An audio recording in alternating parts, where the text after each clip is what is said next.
Hi, I'm Natalie Brooks. 3 days before my wedding, I found my sister wearing my custom wedding dress at a coffee shop, live streaming to her followers about how pathetic my taste was.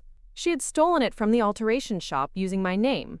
What she didn't know was that my fiancé David wasn't just any lawyer, he specialized in theft and fraud cases. By the time he was done with her, she lost more than just her social media following.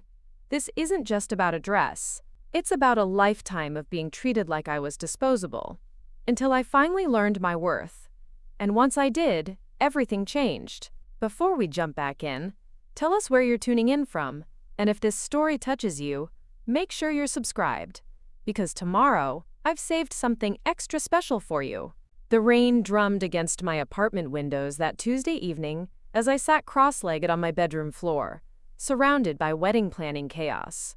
Invitation samples scattered across the hardwood, venue contracts stacked on my nightstand, and my laptop balanced precariously on a pillow, displaying 17 different centerpiece options. David was working late again, preparing for a major case, so it was just me and the overwhelming reality that I was getting married in exactly 12 days. I reached for my phone to check the time and saw a text from Sophia, my wedding planner. Dress pickup confirmed for Thursday 2 p.m. Can't wait to see you in it. My stomach fluttered with excitement. After months of fittings and adjustments, my dress was finally ready. The ivory silk with hand-sewn pearls had cost me 3 months' salary, but it was perfect. It was mine. Growing up in Portland, I had always dreamed of a garden wedding at Riverside Manor. The venue overlooked the Willamette River, with sprawling rose gardens and century-old oak trees that created natural cathedral arches. David and I had booked it 18 months in advance, and every detail had been planned to perfection. Except for one thing I hadn't accounted for. My sister Vanessa. Vanessa had always been the star of our family. Where I was quiet and studious, she was vibrant and magnetic. While I spent my teenage years buried in books, earning a scholarship to Portland State, she was building her social media empire. By 25, she had over 200,000 Instagram followers hanging on her every word about wellness, manifestation, and living your best life. Her handle, @VanessaVibes, had become her entire identity. The thing about growing up with someone like Vanessa is that you learn to make yourself smaller. Not intentionally, but gradually. Like water wearing away stone. When she walked into a room, conversations shifted toward her. When she spoke, people listened. When she wanted something, she usually got it. Our parents, Helen and Robert, had always called her their little firecracker, while I was their responsible one. It took me years to realize that responsible was code for invisible. But David saw me differently. We met at a legal aid clinic where I volunteered on weekends, helping low-income families navigate housing disputes. He was there pro bono, representing a single mother facing eviction.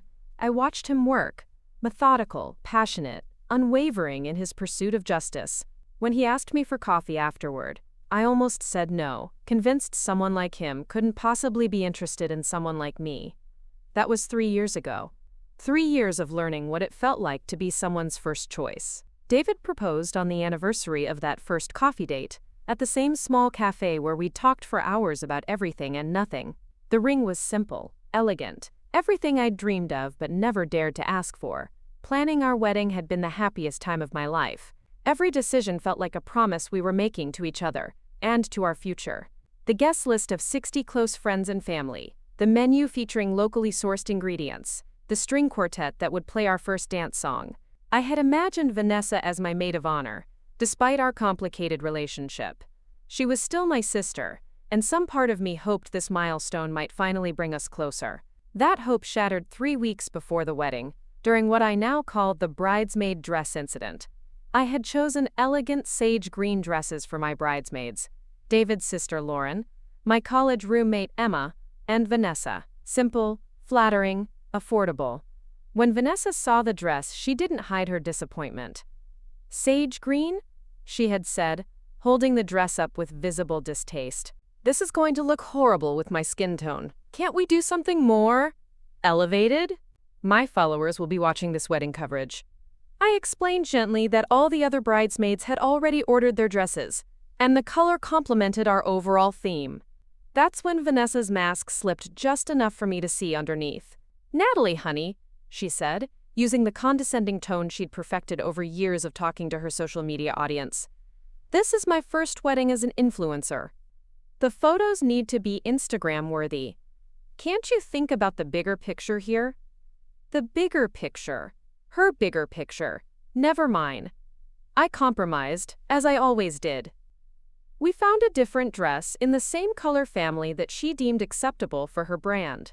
It cost twice as much, but I paid the difference. Anything to keep the peace. Anything to keep my wedding day from becoming another battlefield in our family's long war of Vanessa versus everyone else. Looking back, I should have seen the warning signs. The way she insisted on being involved in every vendor selection, then criticized each choice. The way she kept mentioning how her future wedding would be different, better, more worthy of the coverage she deserved.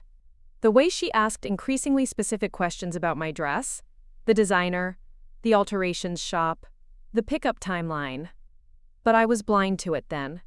Caught up in the joy of marrying the man I loved, trusting that blood meant something, that family meant something.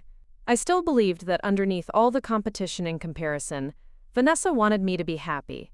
The Thursday afternoon I was supposed to pick up my dress, I got a call that changed everything. I was in my office at the nonprofit where I worked as a program coordinator, finishing up grant applications before taking the afternoon off for my appointment.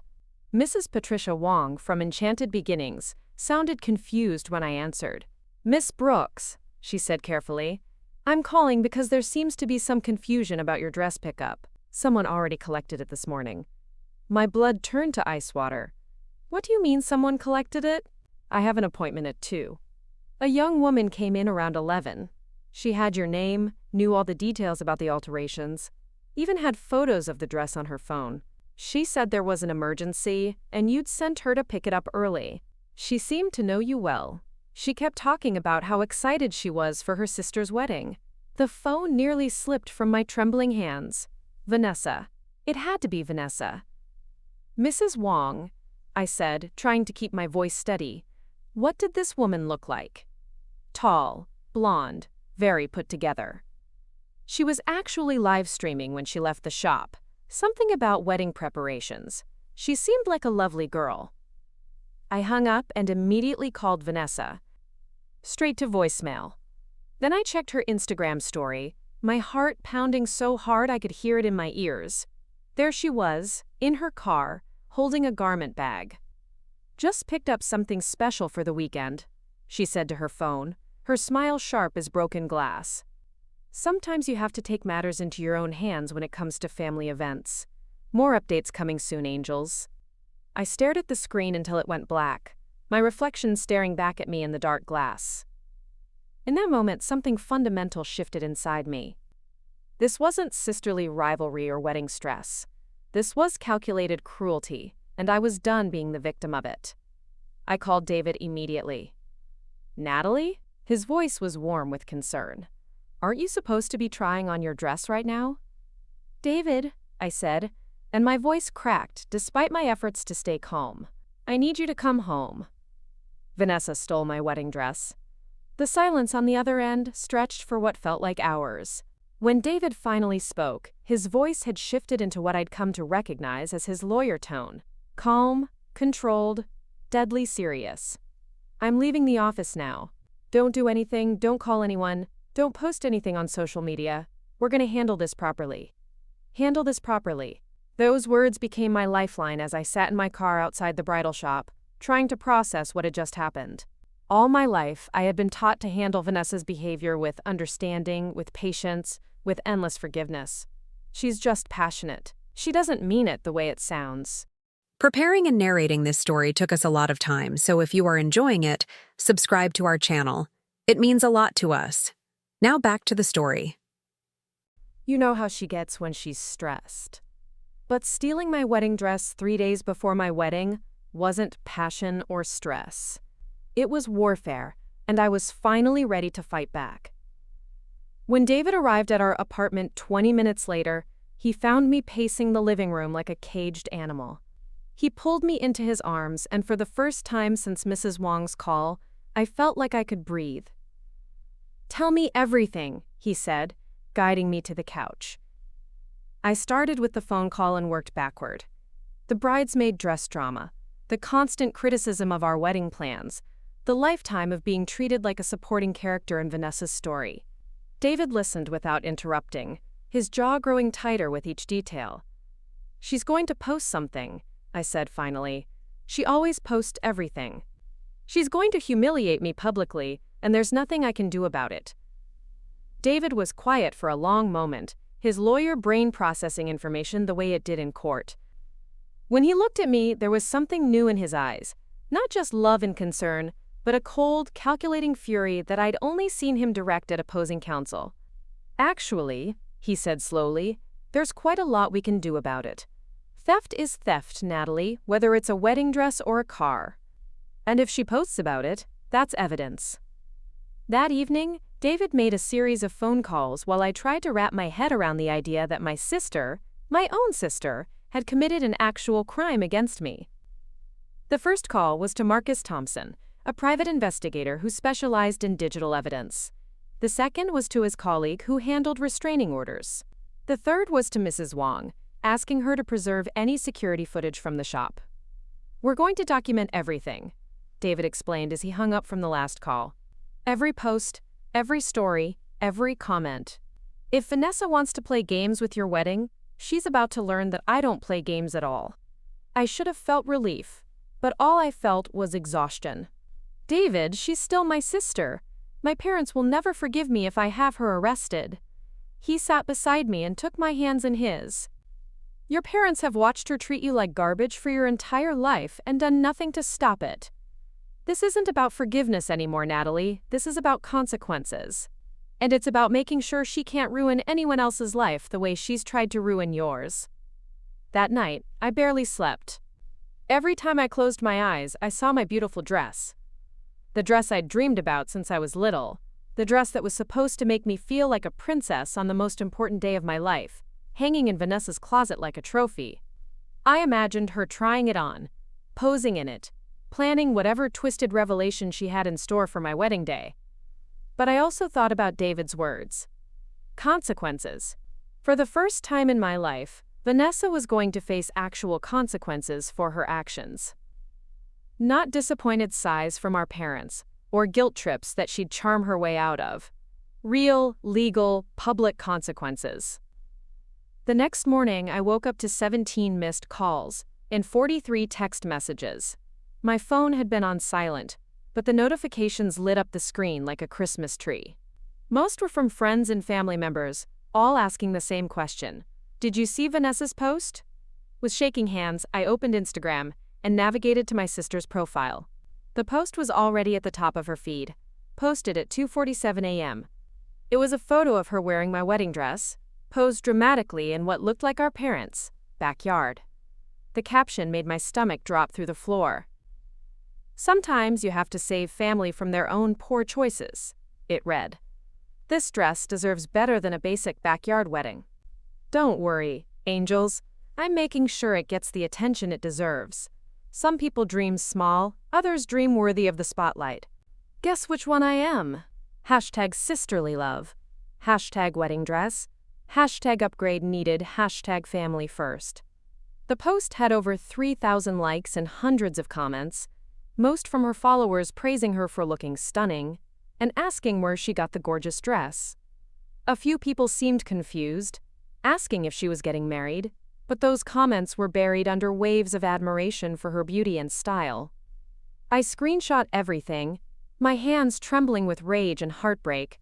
Then I scrolled through her stories, where she'd posted a series of videos from the night before.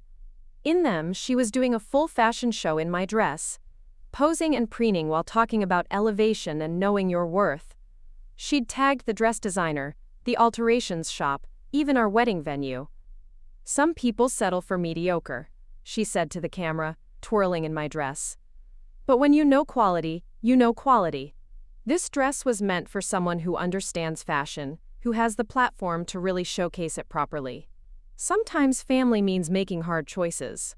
The final story was a close-up of her face, makeup perfect, smile radiant.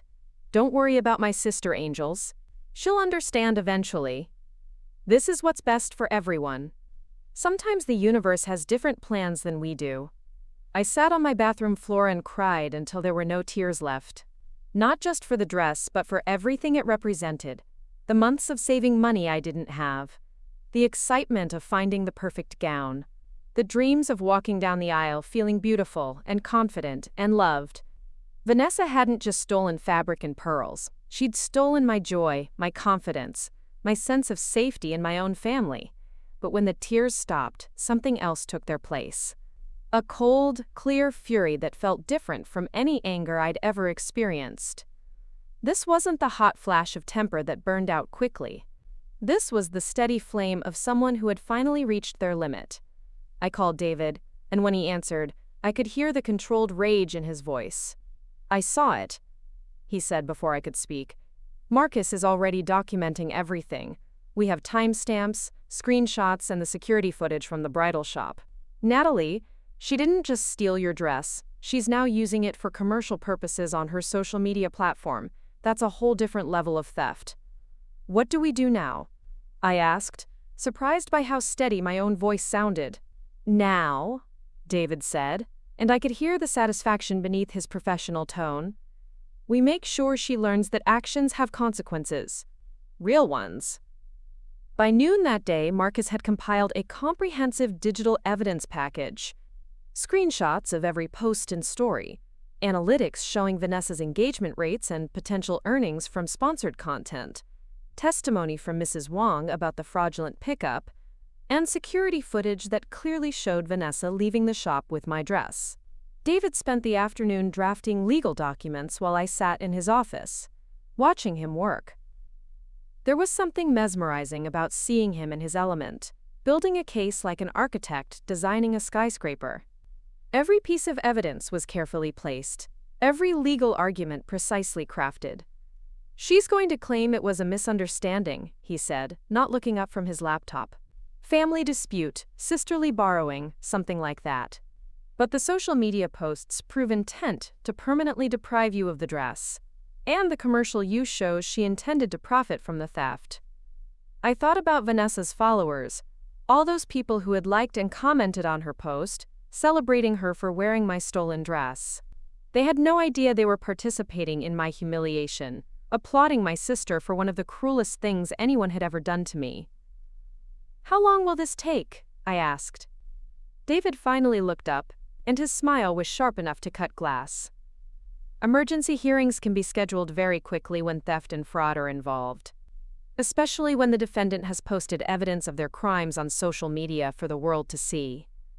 That evening, as I sat in David's office watching him finalize the paperwork that would hold my sister accountable for her actions, I felt something I'd never experienced before.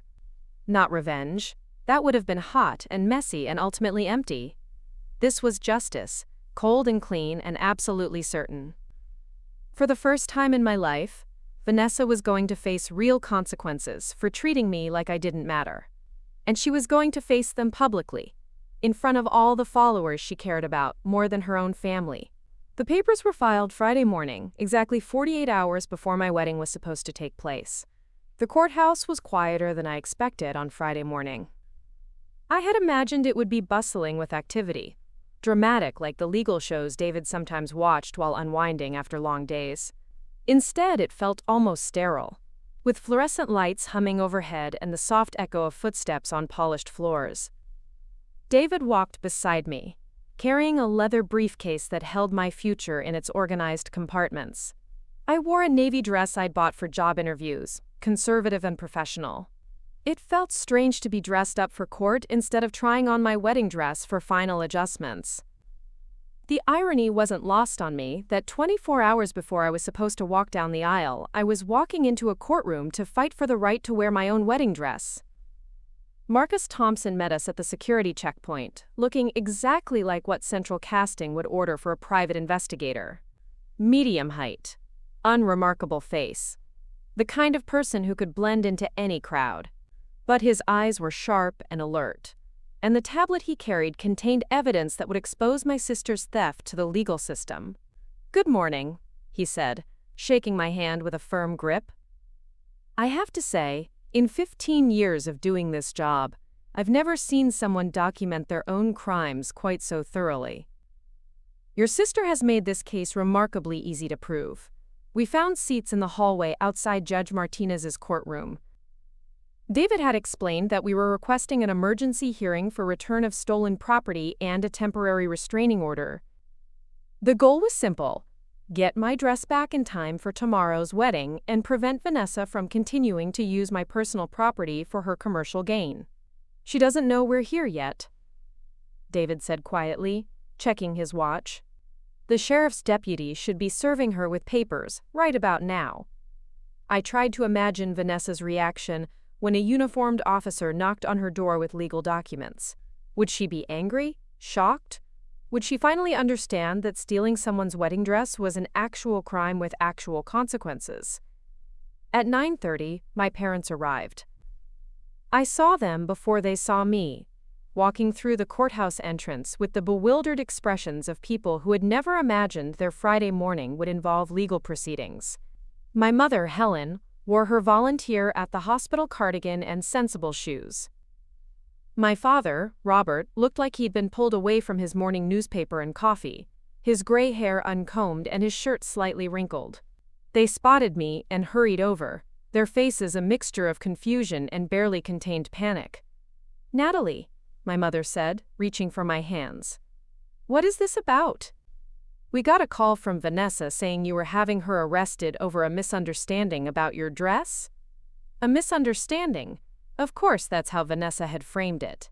Not theft, not cruelty, not the deliberate sabotage of her sister's wedding. Just a simple misunderstanding that could be cleared up with a family conversation and maybe some tears. "It's not a misunderstanding, Mom," I said, keeping my voice calm. "Vanessa stole my wedding dress from the alterations shop using my name. She's been posting photos of herself wearing it on social media, claiming it was her decision to take it." My father looked skeptical. "Surely this is something you girls can work out between yourselves. Do we really need to involve the courts in family business?" David stood up from his chair, and I could see him shifting into lawyer mode. His posture straightened, his voice took on the professional tone I'd heard him use with difficult clients. "Mr. and Mrs. Brooks," he said formally, "your daughter committed theft by fraud when she impersonated Natalie to obtain the dress from the bridal shop. She then used the stolen property for commercial purposes on her social media platform, potentially profiting from the theft. This isn't a family dispute. It's a criminal matter." My mother's face crumpled. "But it's Vanessa. She's not a criminal. She would never intentionally hurt Natalie." The naivety in her voice made my chest ache. After 30 years of watching Vanessa manipulate, belittle, and overshadow me, my mother still couldn't see the pattern. She still believed that somewhere underneath all the cruelty was a loving sister, who just got carried away sometimes. "She posted on Instagram that she took the dress because I didn't deserve it," I said quietly. "She called my wedding basic and said the dress deserved better than me. She's wearing it in photos while telling her followers that some people dream small and others dream big. How is that not intentionally hurting me?" Before my parents could respond, Vanessa arrived. I heard her before I saw her, her voice carrying down the hallway as she spoke rapidly into her phone. "This is absolutely insane," she was saying. "It's my sister's wedding weekend, and instead of celebrating, I'm being dragged to court over a family misunderstanding. Some people really need to learn how to communicate instead of running to lawyers every time their feelings get hurt." She rounded the corner, still on her phone, wearing designer jeans and a cashmere sweater that probably cost more than most people's monthly rent. Her blonde hair was perfectly styled, her makeup flawless despite the early hour and stressful circumstances. She looked like she was heading to a photo shoot rather than a court hearing about theft charges. When she saw our family clustered together, she ended her call and approached with the practice smile she used in her social media videos. "Well, this is dramatic," she said, her tone light and dismissive. "Natalie, honey, when you said you wanted a memorable wedding weekend, I don't think this is what you meant." I stared at her, amazed by her ability to act like she was the victim in this situation. "Where is my dress, Vanessa?" She waved her hand dismissively. "It's safe. I'm taking good care of it. Better care than that sketchy alterations shop was, honestly. You should be thanking me for getting it out of there before they ruined it completely." "You stole it." I rescued it, she corrected, her voice taking on the patient tone she used when explaining wellness concepts to her followers. Someone needed to make sure it was properly cared for. You can't just leave a $3,000 dress hanging in some strip mall shop overnight. David stepped forward, and his voice was ice cold. Ms. Brooks, are you admitting that you took the dress without permission and against the owner's wishes? Vanessa's eyes narrowed as she looked at David, really looked at him, for the first time. I could see her calculating, trying to figure out if he was just my protective fiancé or an actual threat to her narrative. I'm saying I helped my sister by securing her property when she clearly wasn't thinking straight, she said carefully. Family looks out for family. By posting photos of yourself wearing the stolen dress and claiming it deserved better than her wedding? For the first time, Vanessa's composure cracked slightly. Those posts were taken out of context. Social media isn't real life. Everyone knows that. Your social media is your business. David replied smoothly. You monetize your posts through sponsored content and affiliate marketing. Using stolen property for commercial purposes is a felony. The word felony hung in the air like a physical weight. My parents both went pale. Vanessa's mouth opened and closed without sound, like a fish gasping for air. This is ridiculous, she finally managed. It's a dress. It's not like I stole a car. The value of the dress exceeds the threshold for grand theft in Oregon, David continued relentlessly. Combined with the fraud used to obtain it and the commercial use on your platform, we're looking at multiple charges. A bailiff appeared in the hallway and called our case number. As we filed into the courtroom, I caught my mother's sleeve. Mom, I said quietly, I need you to understand something. This isn't about the dress anymore. This is about Vanessa thinking she can take whatever she wants from me, because she's never faced consequences before. If I let this go, what's next? Will she decide my husband deserves better than me too? My mother's eyes filled with tears, but she didn't respond. I think, in that moment, she finally understood that this wasn't something she could fix with motherly mediation and forced apologies. Judge Martinez was a stern-looking woman in her 50s, with silver hair and sharp eyes that seemed to take in everything at once.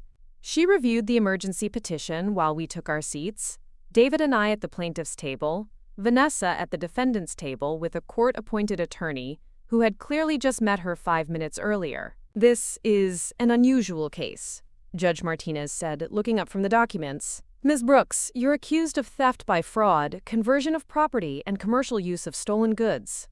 How do you plead? Vanessa's attorney, a tired-looking public defender named Mr. Harrison, stood up. Your Honor, my client maintains this was a family misunderstanding. She was attempting to help her sister by securing valuable property that she believed was at risk. By impersonating her at the bridal shop? By using her knowledge of the family to assist in what she believed was an emergency situation. Judge Martinez looked skeptical. Mr. Carter, please present your evidence. David stood and activated the courtroom's display screen. The first image that appeared was Vanessa's Instagram post from Thursday night, blown up large enough for everyone to see clearly. There she was, wearing my dress, with the caption about poor choices and basic weddings. Your Honor, David said, his voice clear and professional. The defendant obtained the plaintiff's wedding dress through fraud, using the plaintiff's name and personal information to convince the bridal shop to release the dress early. She then posted multiple photos and videos of herself wearing the stolen dress on her commercial social media platform, where she monetizes content through sponsorships and affiliate marketing. The next slide showed screenshots of Vanessa's sponsored posts from the past month, with engagement statistics and estimated earnings. The defendant has over 200,000 followers and earns approximately $5,000 per sponsored post. Her Instagram account is registered as a business entity, making any use of the stolen dress a commercial transaction. Judge Martinez studied the evidence with the careful attention of someone who had seen every possible variation of human behavior. Ms. Brooks, did you obtain this dress from the bridal shop using your sister's name? Vanessa's attorney whispered something to her before she answered. I used my family connection to help secure the dress when I was concerned about its safety. That's not what I asked. Did you use your sister's name to obtain the dress? A long pause. Yes, Your Honor. Did you have permission to take the dress? Another pause, longer this time. I believed I was acting in her best interests. Did you have permission? No, Your Honor. Judge Martinez made a note on her pad. Mr. Carter, what remedy are you seeking? Immediate return of the dress, Your Honor. The plaintiff is getting married tomorrow and needs time for final alterations.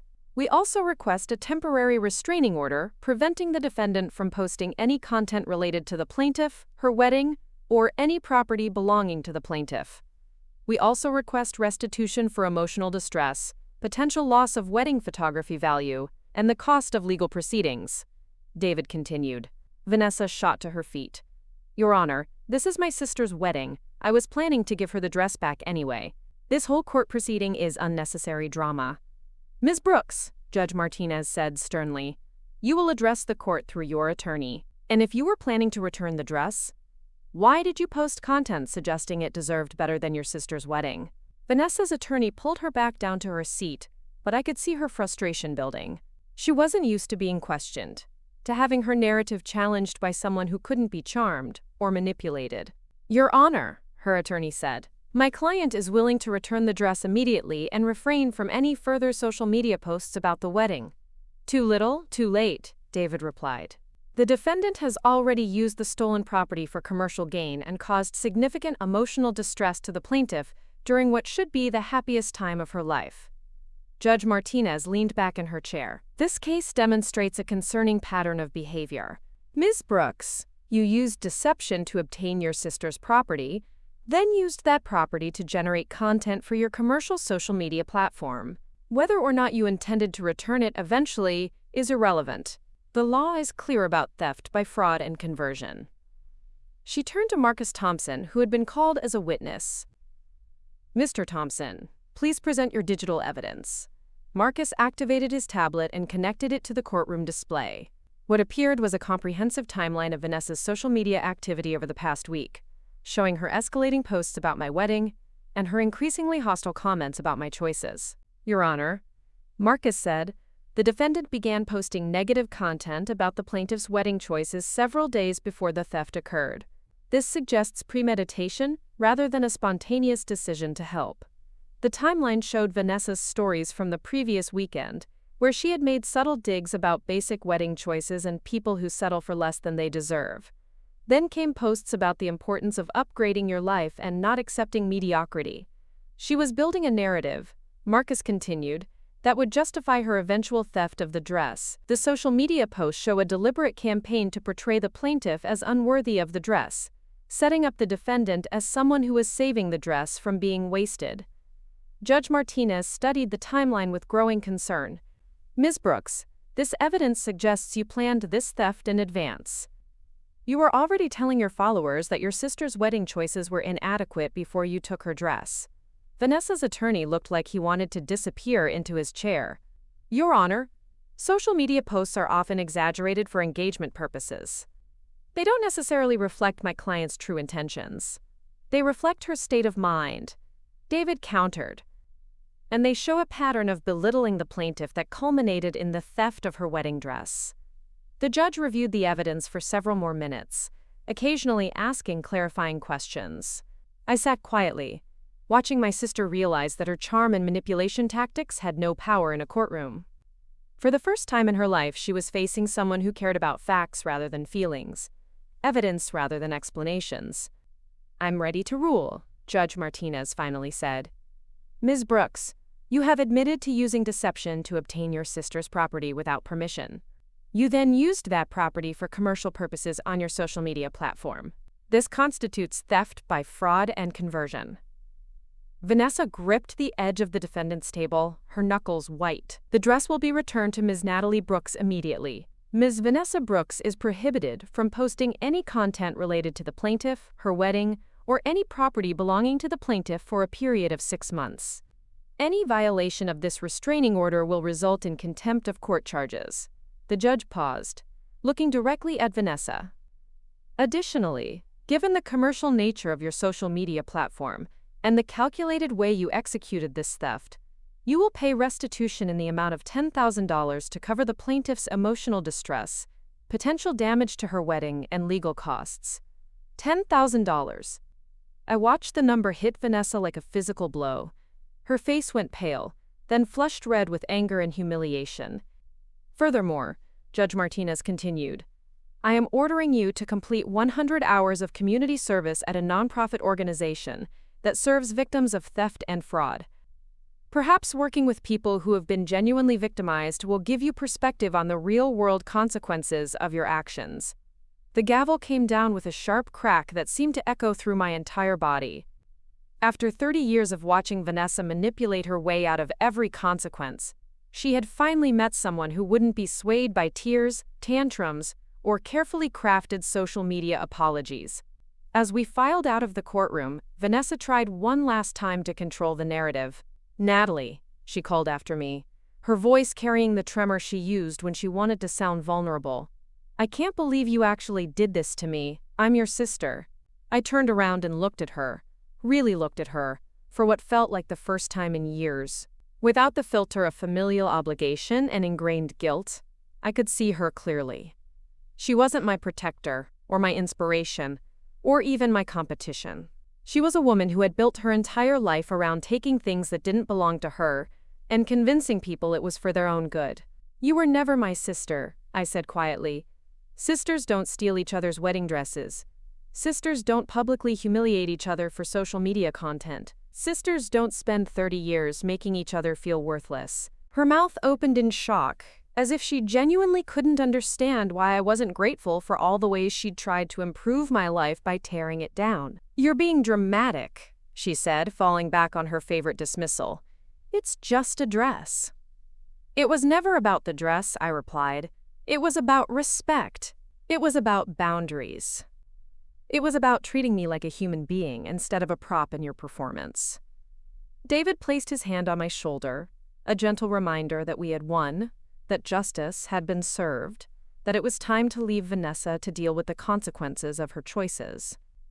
As we walked out of the courthouse, I felt something I had never experienced before.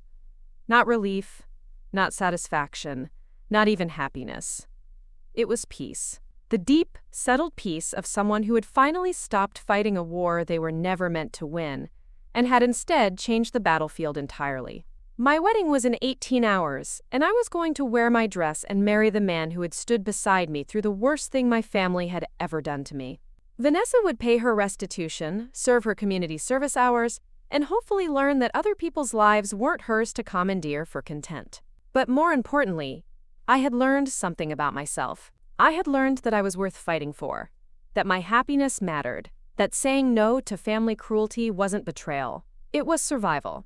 The afternoon sun was warm on my face as we left the courthouse steps. In my purse, I had a court order that would return my wedding dress to me within the hour. But the real victory wasn't the dress or the money, or even the restraining order. The real victory was the knowledge that I would never again let anyone, not even family, treat me like I was disposable. That was worth more than any dress, any amount of money, any social media following in the world.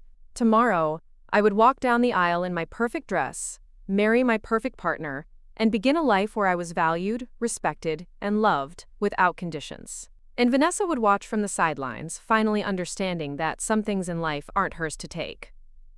The ride back to my apartment was silent. David drove while I stared out the passenger window, watching Portland's familiar streets blur past in a haze of conflicting emotions. We had won. The court had ruled in our favor. Vanessa would face consequences, and I would get my dress back in time for tomorrow's wedding. So why did I feel so hollow? My phone buzzed constantly in my purse, but I ignored it. News of the court case had somehow leaked already, probably through one of Vanessa's followers who had connections to the courthouse staff. The notifications were relentless. Text messages, Instagram mentions, Facebook comments. The story was spreading across social media like wildfire, and I wasn't ready to face the aftermath yet. When we pulled into our apartment complex, David finally spoke. "How are you holding up?" "I don't know," I admitted. I thought I'd feel vindicated, but mostly I just feel tired. He reached over and squeezed my hand. Justice isn't always satisfying in the moment. Sometimes it just feels necessary. Inside our apartment, David immediately got back on the phone with Marcus to coordinate the dress pickup, while I sat on our couch and finally looked at my phone. The messages were overwhelming. Some were supportive. Friends and extended family expressing shock at Vanessa's behavior and pride in my standing up for myself. Others were confused. Distant relatives who only knew Vanessa's version of events and couldn't understand why I was attacking my sister over a simple misunderstanding. But it was the public comments that really got to me. Vanessa's followers had found my personal social media accounts and were leaving hundreds of messages. Most were vicious attacks on my character, my appearance, my worthiness to wear such a beautiful dress. They called me jealous, vindictive, cruel to my own sister. They said I was ruining Vanessa's life over a piece of fabric, and that she was better off without a sister like me. Reading their words felt like being punched in the stomach over and over again. These strangers, who knew nothing about our history or the pain Vanessa had caused me over the years, were ready to crucify me based on her carefully curated narrative. They believed her version of events completely, that she was a loving sister trying to help and I was an ungrateful sibling who had betrayed family for money. They think I'm the villain, I said to David as he hung up from his call. Who thinks you're the villain? Her followers. They're flooding my social media with hate messages. They think I'm destroying her life because I'm jealous of her success. David sat beside me and gently took my phone away. Natalie, these people don't know you. They only know the character Vanessa has created for them, the perfect sister being victimized by her jealous family. Their opinions don't matter. But what if they're right? The words tumbled out before I could stop them. What if I am just jealous? What if I'm overreacting to something that could have been handled privately? David turned to face me fully, his expression serious. Do you really believe that? After everything she's done? I thought about it honestly.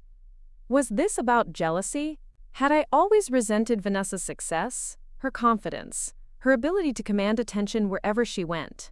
Part of me wondered if that resentment had influenced my decision to take legal action instead of trying to work things out as a family. I don't know anymore, I said quietly. Everyone's saying I should have just talked to her, that family comes first, that this whole legal thing was unnecessary and cruel. Natalie, David said firmly, she stole your wedding dress 3 days before your wedding and posted photos of herself wearing it while mocking your life choices. This wasn't a miscommunication or a moment of poor judgment. This was calculated cruelty designed to humiliate you during one of the most important times of your life. He was right, but the constant stream of criticism was wearing me down. I felt like I was drowning in other people's opinions about my choices, my motivations, my worth as a sister and a person. My phone rang, and I saw my mother's name on the screen. I hesitated, knowing this conversation wouldn't be easy, but I answered anyway. Natalie, honey? My mother's voice was strained, like she'd been crying. I've been getting calls all day from people asking about what happened in court. The whole family is talking about it. What are they saying? They're concerned, sweetheart. Aunt Ruth called. And Uncle Mike. And your cousin Jennifer. They don't understand why you took this so far. Jennifer said she saw some posts online calling you terrible names, and she's worried about you. I could hear the subtext in my mother's voice. The family was embarrassed. Their dirty laundry had been aired in public, and now everyone was taking sides. They wanted me to fix it, to make it go away, to restore the family harmony that had always been built on my silence. Mom, I said carefully, Vanessa stole my wedding dress and used it to humiliate me publicly. What did you expect me to do? I expected you to handle it as a family, she replied, her voice getting sharper. I expected you to remember that she's your sister, not your enemy. I expected you to consider how this would affect all of us before you dragged our private business into a courtroom. There it was. The real issue wasn't what Vanessa had done to me. It was what my response had done to the family's reputation. They could tolerate me being hurt, humiliated, and treated like garbage as long as it happened quietly, within the family walls where it wouldn't reflect poorly on anyone else. So I should have just let her keep my dress? Let her continue posting about how I don't deserve it? Let her ruin my wedding because addressing it publicly would be embarrassing for the family? You should have tried to work it out first, my mother said, her voice breaking slightly. You should have given her a chance to make it right before you involved lawyers and courts and now everyone's talking about us like we're some kind of dysfunctional family on a reality show. The irony of her complaint wasn't lost on me. We were a dysfunctional family. We had been for years. The only difference now was that other people could see it too. Mom, I did try to work it out. I called her when I found out she took the dress. She ignored me. I tried to reach her through her friends. Nothing. She was too busy posting photos of herself wearing my dress and telling her followers that I didn't deserve it. She was hurt and acting out, my mother said, falling back on the excuse she'd used to justify Vanessa's behavior my entire life. Quote, "You know how she gets when she feels criticized or left out." Left out of what? She was my maid of honor. She was included in everything. She felt like you weren't listening to her input about the wedding. Like you were making decisions without considering her feelings. I sat in stunned silence. My mother was seriously suggesting that Vanessa had stolen my wedding dress because I hadn't sufficiently considered her feelings about my wedding choices. As if my wedding was supposed to be a collaborative project where Vanessa's opinions carried equal weight to mine and David's. It's my wedding, Mom. Not hers. I know that, honey, but family is supposed to be involved. Vanessa has such good taste, and she was just trying to help you make the best choices. Maybe she went about it the wrong way, but her heart was in the right place. Her heart was in the right place. The phrase that had been used to excuse every cruel thing Vanessa had ever done to me. When she ruined my high school graduation party by starting a fight with my boyfriend, her heart was in the right place because she was trying to protect me. When she told my college friends embarrassing stories about my childhood at my birthday dinner, her heart was in the right place because she was just being playful. When she forgot to invite me to her engagement party, her heart was in the right place because she knew big parties made me uncomfortable. Mom, I said, my voice steady despite the rage building in my chest. If someone steals your property and uses it to humiliate you publicly, it doesn't matter what their heart was trying to do. It matters what they actually did. But she's family, Natalie. She's your sister. That has to count for something. It counted for 30 years of me making excuses for her behavior. It counted for me accepting that I would always come second to her needs and feelings. It counted for me believing that keeping peace was more important than protecting myself. But it doesn't count anymore. The line was quiet for a long moment. When my mother spoke again, her voice was small and defeated. I don't know how to fix this. I don't know how to make this right for everyone. You can't, Mom. You can't make this right for everyone. Because making it right for me means Vanessa has to face consequences for what she did. And making it right for Vanessa means I have to pretend that what she did was okay. You can't have both. After I hung up, I felt like I was falling apart from the inside out.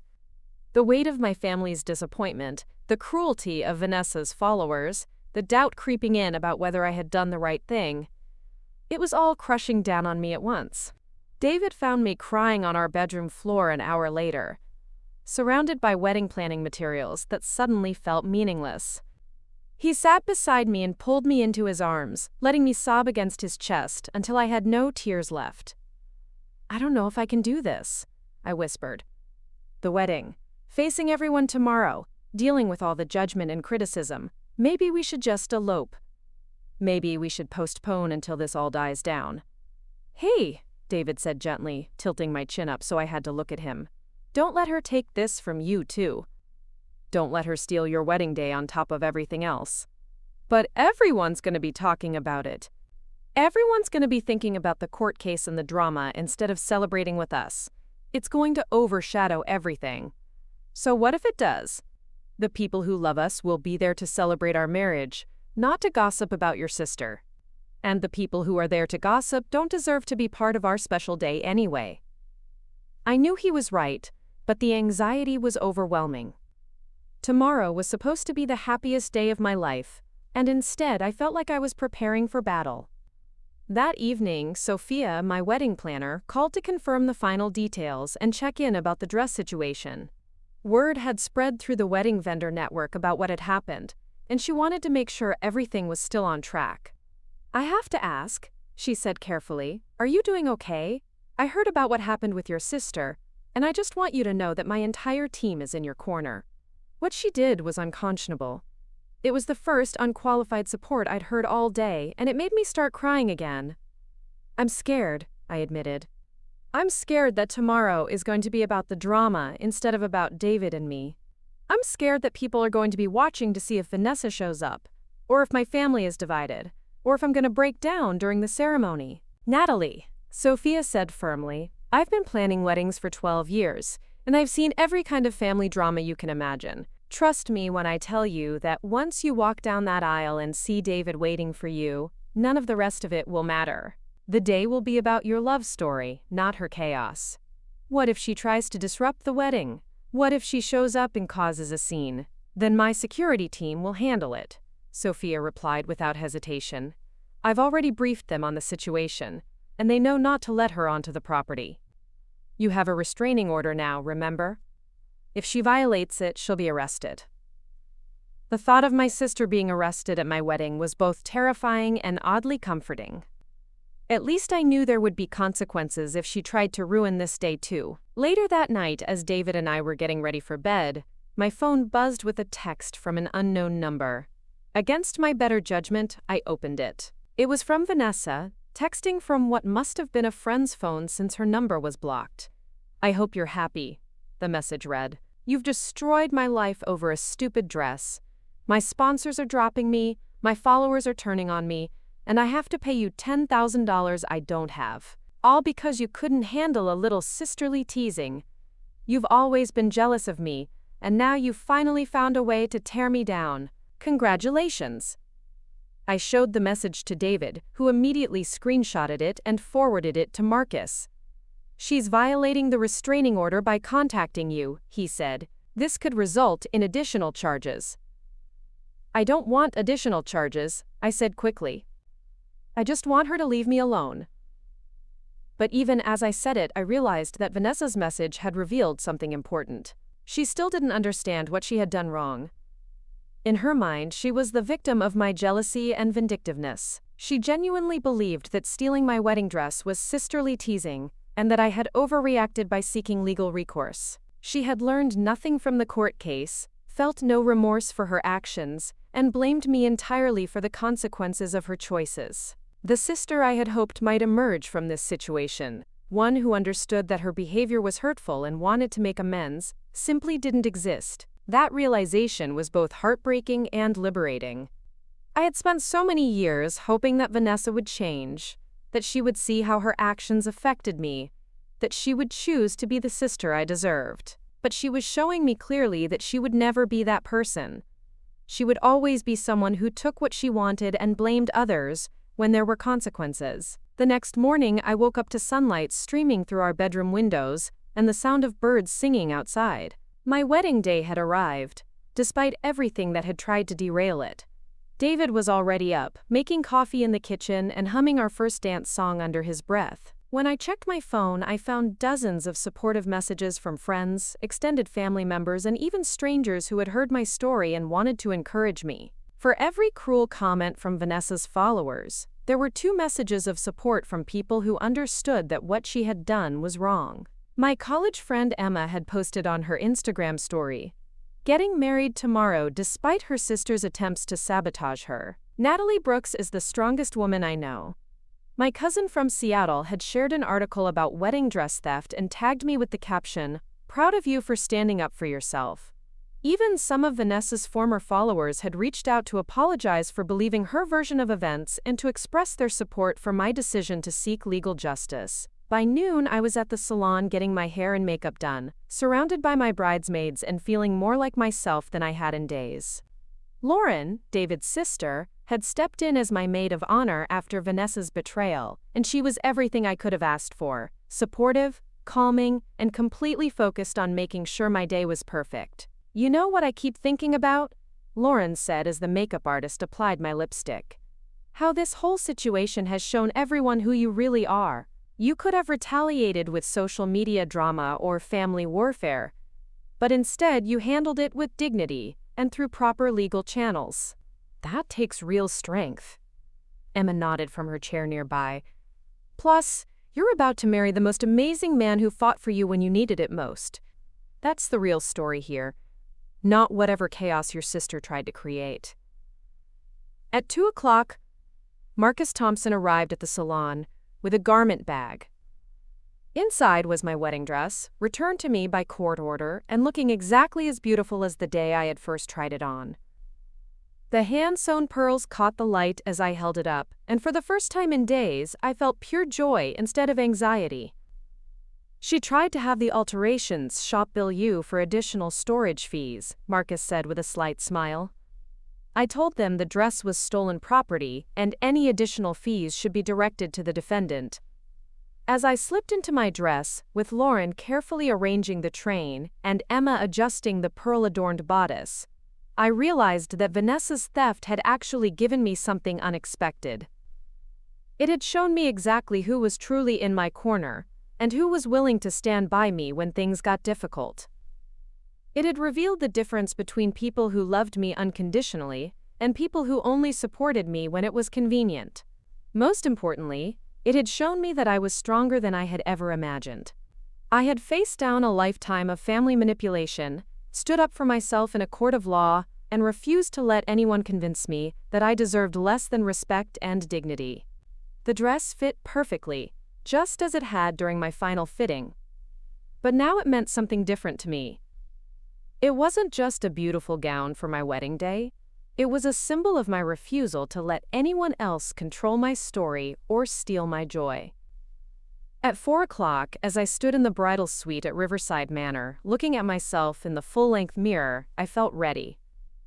Ready to walk down the aisle, ready to marry David, ready to start a life where I was valued and protected and loved without conditions. Outside, I could hear the gentle murmur of our wedding guests taking their seats in the garden ceremony space. In 1 hour, I would become Mrs. Carter, surrounded by people who had chosen to celebrate with us despite all the drama and controversy. The thought filled me with gratitude instead of anxiety. Vanessa had tried to steal my joy, my confidence, and my special day. But she had failed. I was still here, still standing, still ready to marry the love of my life in the dress I had chosen and worked so hard to afford. The real victory wasn't the court case or the restitution, or even getting my dress back.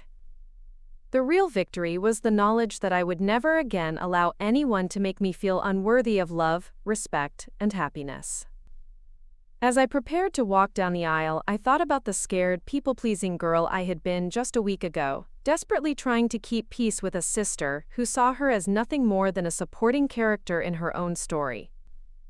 That girl was gone, replaced by a woman who knew her worth and wouldn't settle for less than she deserved.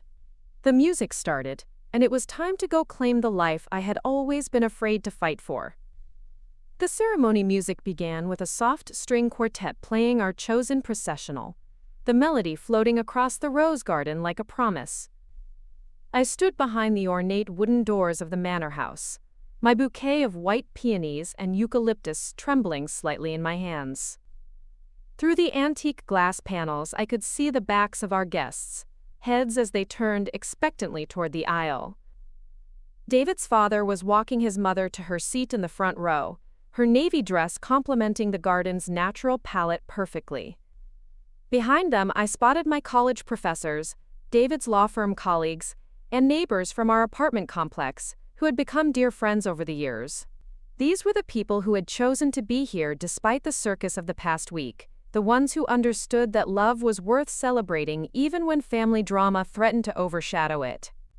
Lauren squeezed my hand before taking her position as maid of honor. "Ready to become a Carter?" she whispered with a grin that reminded me so much of David. "More than ready," I replied, and meant it completely. The doors opened, and I saw David standing at the altar in his charcoal gray suit, the one we'd picked out together on a sunny Saturday afternoon in downtown Portland.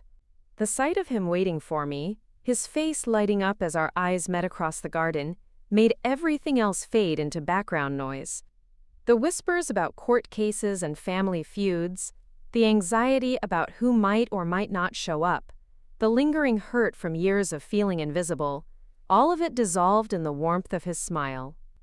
I began walking down the aisle on my father's arm, my ivory silk dress flowing behind me like a river of dreams finally coming true. The hand-sewn pearls caught the late afternoon sunlight, creating tiny sparkles that danced with each step. This dress had become more than fabric and thread over the past week. It was proof that I deserved beautiful things, that I could fight for what belonged to me, that my happiness mattered enough to defend. Halfway down the aisle, I noticed an empty section in the third row, where my mother's side of the family should have been sitting. Aunt Ruth, Uncle Mike, and several cousins had apparently decided that attending my wedding would be taking sides in a family conflict they preferred to avoid. The absence stung, but it also clarified something important. These were people who valued maintaining their comfortable neutrality more than celebrating one of the most important days of my life. But the front row on my mother's side wasn't completely empty. Aunt Claire sat there in a stunning emerald dress, her silver hair styled elegantly, and her smile radiating pure joy. Beside her was my mother, looking uncomfortable but present, wearing the lavender dress we'd picked out together months ago. She caught my eye and nodded slightly, a gesture that felt like a tentative olive branch. My father walked steadily beside me, his hand warm and reassuring on my arm. We hadn't talked much about the court case or its aftermath, but when I'd asked him that morning if he supported my decision to take legal action, he had simply said, "Sometimes standing up for yourself is the most loving thing you can do for everyone involved." As we approached the altar, David stepped forward to meet us. The expression on his face was one of pure adoration, as if I were the most beautiful thing he had ever seen. When my father placed my hand in David's, I felt the symbolic transfer of protection and partnership that made my heart swell with gratitude. "Hi, beautiful," David whispered as my father took his seat. "Hi yourself, handsome," I whispered back, feeling giddy with happiness despite everything we'd been through to get to this moment. Judge Martinez, the same judge who had ruled in our favor just 24 hours earlier, was officiating our ceremony. It had been David's idea to ask her, both as a gesture of gratitude and as a reminder that justice and love could coexist beautifully. She wore elegant black robes over what I suspected was a festive dress, and her usually stern courtroom demeanor had been replaced with warmth and genuine joy. "Dearly beloved," she began, her voice carrying easily across the garden. "We are gathered here today to witness the union of Natalie Brooks and David Carter in marriage. I have had the unique privilege of observing this couple during a particularly challenging time in their relationship, and I can tell you with certainty that their love is built on a foundation of mutual respect, unwavering support, and an unshakable commitment to protecting what they hold dear." Her words brought tears to my eyes. Even Judge Martinez understood that our wedding was about more than romance. It was about choosing to build a life with someone who would stand beside you when the world tried to tear you down. "David," she continued, "when you came before my court yesterday, you demonstrated the kind of love that takes action to protect what matters. You showed us that true partnership means being willing to fight for each other's dignity and worth. Do you promise to continue that protection and partnership as Natalie's husband?" "I do," David said, his voice strong and clear. "I promise to stand beside Natalie, to fight for her happiness, and to make sure she never again has to face cruelty alone." "Natalie," Judge Martinez turned to me, "yesterday you showed remarkable courage in standing up for yourself after years of accepting treatment you never deserved. You demonstrated that knowing your worth is the foundation of all healthy relationships. Do you promise to continue valuing yourself as David's wife and to build a marriage based on mutual respect and equal partnership?" "I do," I replied, my voice steady despite the tears streaming down my cheeks. "I promise to never again settle for less than I deserve, and to build a life with David where we both feel valued and protected." The traditional vows followed, but they felt transformed by the context of everything we'd overcome to reach this moment. When David promised to love me in sickness and health, for richer or poorer, I thought about how he'd stood by me when my own family had abandoned me. When I promised to honor and cherish him, I thought about how he'd seen my worth, even when I'd forgotten it myself. Emma stepped forward with our rings, simple platinum bands that we'd chosen to symbolize the unbreakable nature of our commitment. As David slipped my wedding ring onto my finger, he said quietly, "No one will ever hurt you again if I can help it." When I placed his ring on his finger, I whispered, "Thank you for teaching me what I'm worth." "You may kiss your bride," Judge Martinez announced with a smile that transformed her entire face. David's kiss was soft and sweet and filled with promise. Around us, our guests erupted in applause and cheers. But all I could hear was the sound of my own heart beating with pure happiness. We were married. After everything Vanessa had tried to do to sabotage this day, we had made it to the other side as husband and wife. As we turned to face our guests as Mr. and Mrs. Carter, I caught sight of someone standing at the edge of the garden near the manor house. My blood turned cold as I recognized Vanessa's silhouette, partially hidden behind an oak tree but clearly watching the ceremony. She was wearing a black dress that looked like mourning attire, her hair pulled back severely, and even from a distance I could see the fury radiating from her posture. David followed my gaze and immediately signaled to the security team that Sophia had strategically positioned around the property. 2 uniformed guards began moving discreetly toward Vanessa's location, but she must have spotted them because she stepped out from behind the tree and began walking boldly toward the ceremony area. Our guests noticed the commotion and began turning in their seats. A murmur of confusion and concern rippled through the crowd as Vanessa approached the edge of the seating area, clearly violating the restraining order that prohibited her from coming within 100 yards of me. "Natalie," she called out, her voice carrying across the garden with theatrical projection, "we need to talk. This has gone far enough." Judge Martinez stepped forward, her courtroom authority immediately evident. "Ms. Brooks, you are in violation of a court order. You need to leave this property immediately." "I'm trying to fix this family," Vanessa replied, her voice taking on the wounded tone she used when playing victim for an audience. "My sister is getting married, and we should be celebrating together, not letting lawyers and judges tear us apart." The security guards reached her position, but Vanessa held up her hands dramatically. "I'm not here to cause trouble, I just want to return something that belongs to Natalie." She reached into a large black handbag and pulled out a small wrapped box. Even from 20 feet away, I could see that it was elegantly wrapped in white paper with a silver bow, clearly chosen to look like a wedding gift. "I brought her grandmother's pearl necklace," Vanessa announced loudly enough for everyone to hear. "The one our grandmother left to both of us. I thought she should wear it for her wedding day." I felt the manipulation immediately. Our grandmother had indeed left us a pearl necklace, but it had never been specified for both of us. It had been left to me specifically in the will, something Vanessa had resented for years. She was trying to rewrite history in front of our wedding guests, making herself look generous, and me look ungrateful if I refused her gift. "Ma'am," one of the security guards said firmly, "you need to leave the property now, or you'll be arrested for violating a restraining order." "For bringing my sister a family heirloom?" Vanessa's voice rose with practiced indignation. "For trying to be part of her wedding day?" This is exactly what I mean about how twisted this situation has become. She looked directly at me, her eyes cold despite her warm words. "Natalie, honey, I know we've had our differences, but this is your wedding day. Don't let pride keep you from accepting a peace offering." The entire garden was silent, waiting to see how I would respond. I could feel the weight of everyone's expectations. My mother hoping I would take the high road and reconcile with my sister, the guests uncomfortable with the family drama playing out before them, David's family watching to see how I would handle this test of my newfound strength. For a moment, I felt the old familiar pull to make peace, to accept Vanessa's gesture and try to smooth things over for everyone else's comfort. The people-pleasing instinct that had governed my life for 30 years whispered that this was my chance to end the conflict, to be the bigger person, to prove that I wasn't the vindictive sister Vanessa's followers believed me to be. But then I looked at David standing beside me, solid and unwavering in his support. I thought about everything we'd learned in the past week about boundaries, consequences, and the difference between keeping peace and enabling abuse.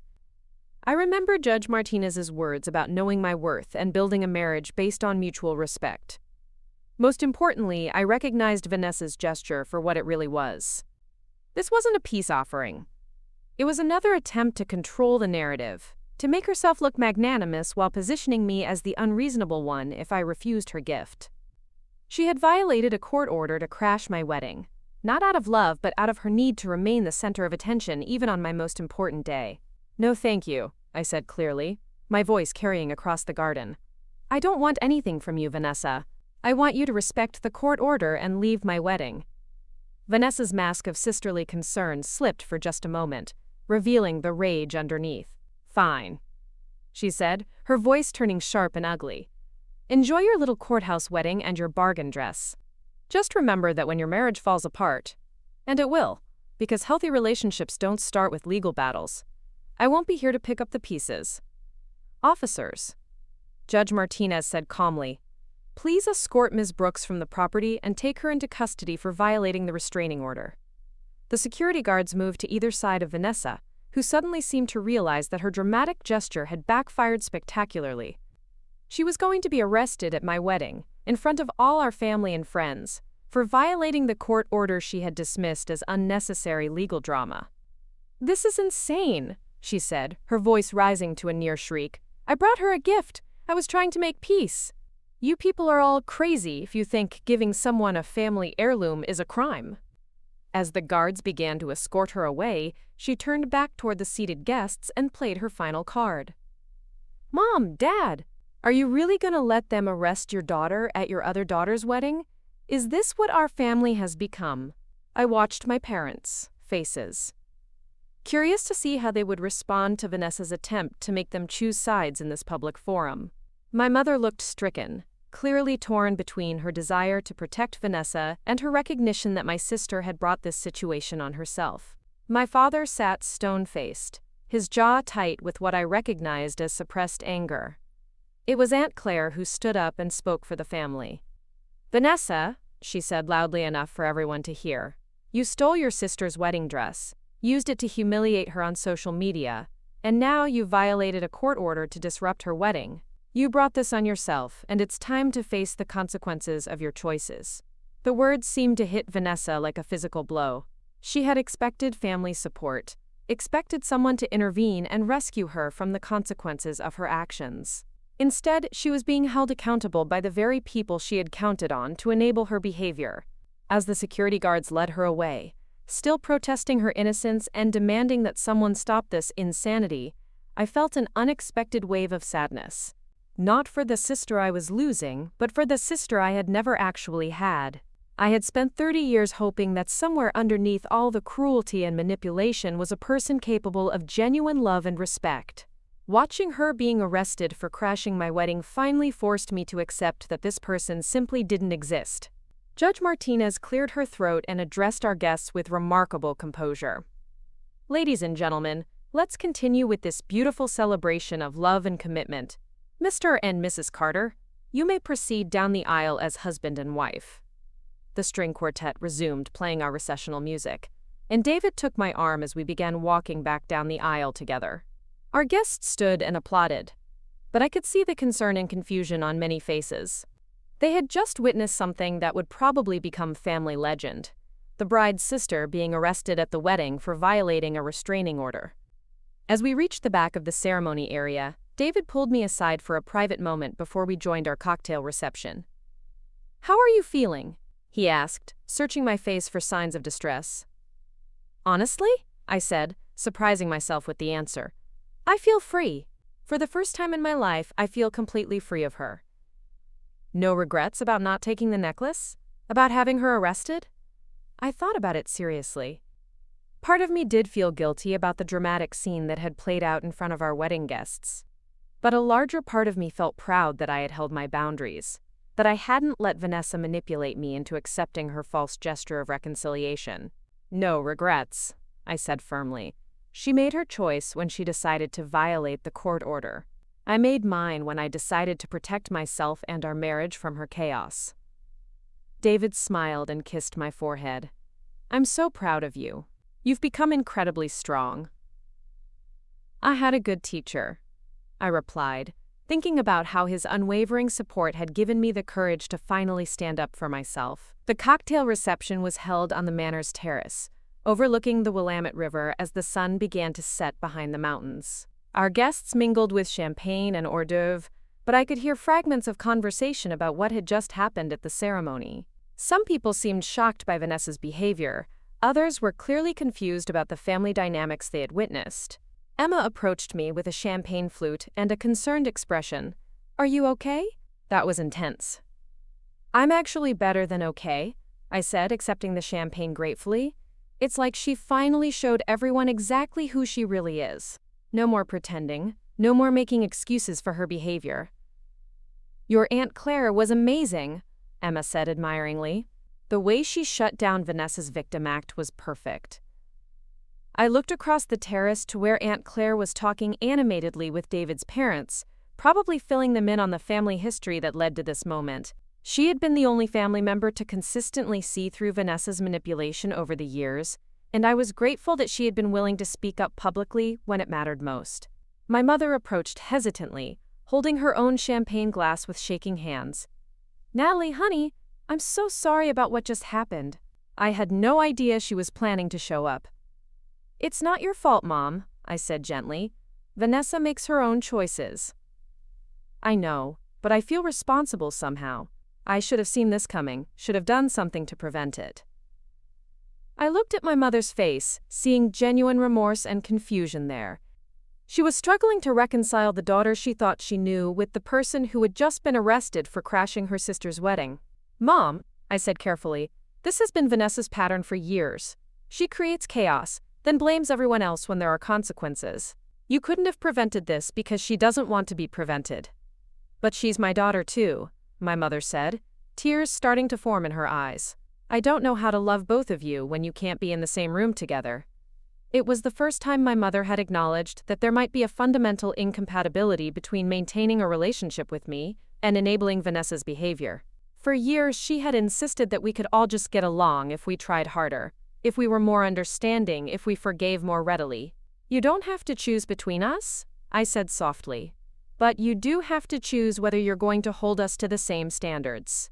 Vanessa stole my wedding dress and got arrested for crashing my wedding. Those aren't mistakes or misunderstandings. They're choices that have consequences. My mother nodded slowly, beginning to understand that the family dynamic she had tried to maintain for decades was no longer sustainable. "I need to think about a lot of things," she said finally. As the evening progressed, our reception moved into the Manor's ballroom for dinner and dancing. David and I had our first dance to At Last by Etta James, a song that felt particularly meaningful given everything we had overcome to reach this moment. As we swayed together in the center of the dance floor, surrounded by the warm glow of fairy lights and the faces of people who loved us, I felt like the luckiest woman in the world. "Any second thoughts about marrying into this family drama?" I asked David as we turned slowly together. "Are you kidding?" He replied with a grin. "I just married a woman strong enough to have her own sister arrested for wedding crashing. I'm pretty sure I can handle whatever comes next." During dinner, Lauren stood up to give the maid of honor speech that should have been Vanessa's. She spoke eloquently about watching David fall in love with me, about seeing me grow stronger and more confident over the past few years, and about how our relationship was built on the kind of mutual respect and support that would last a lifetime.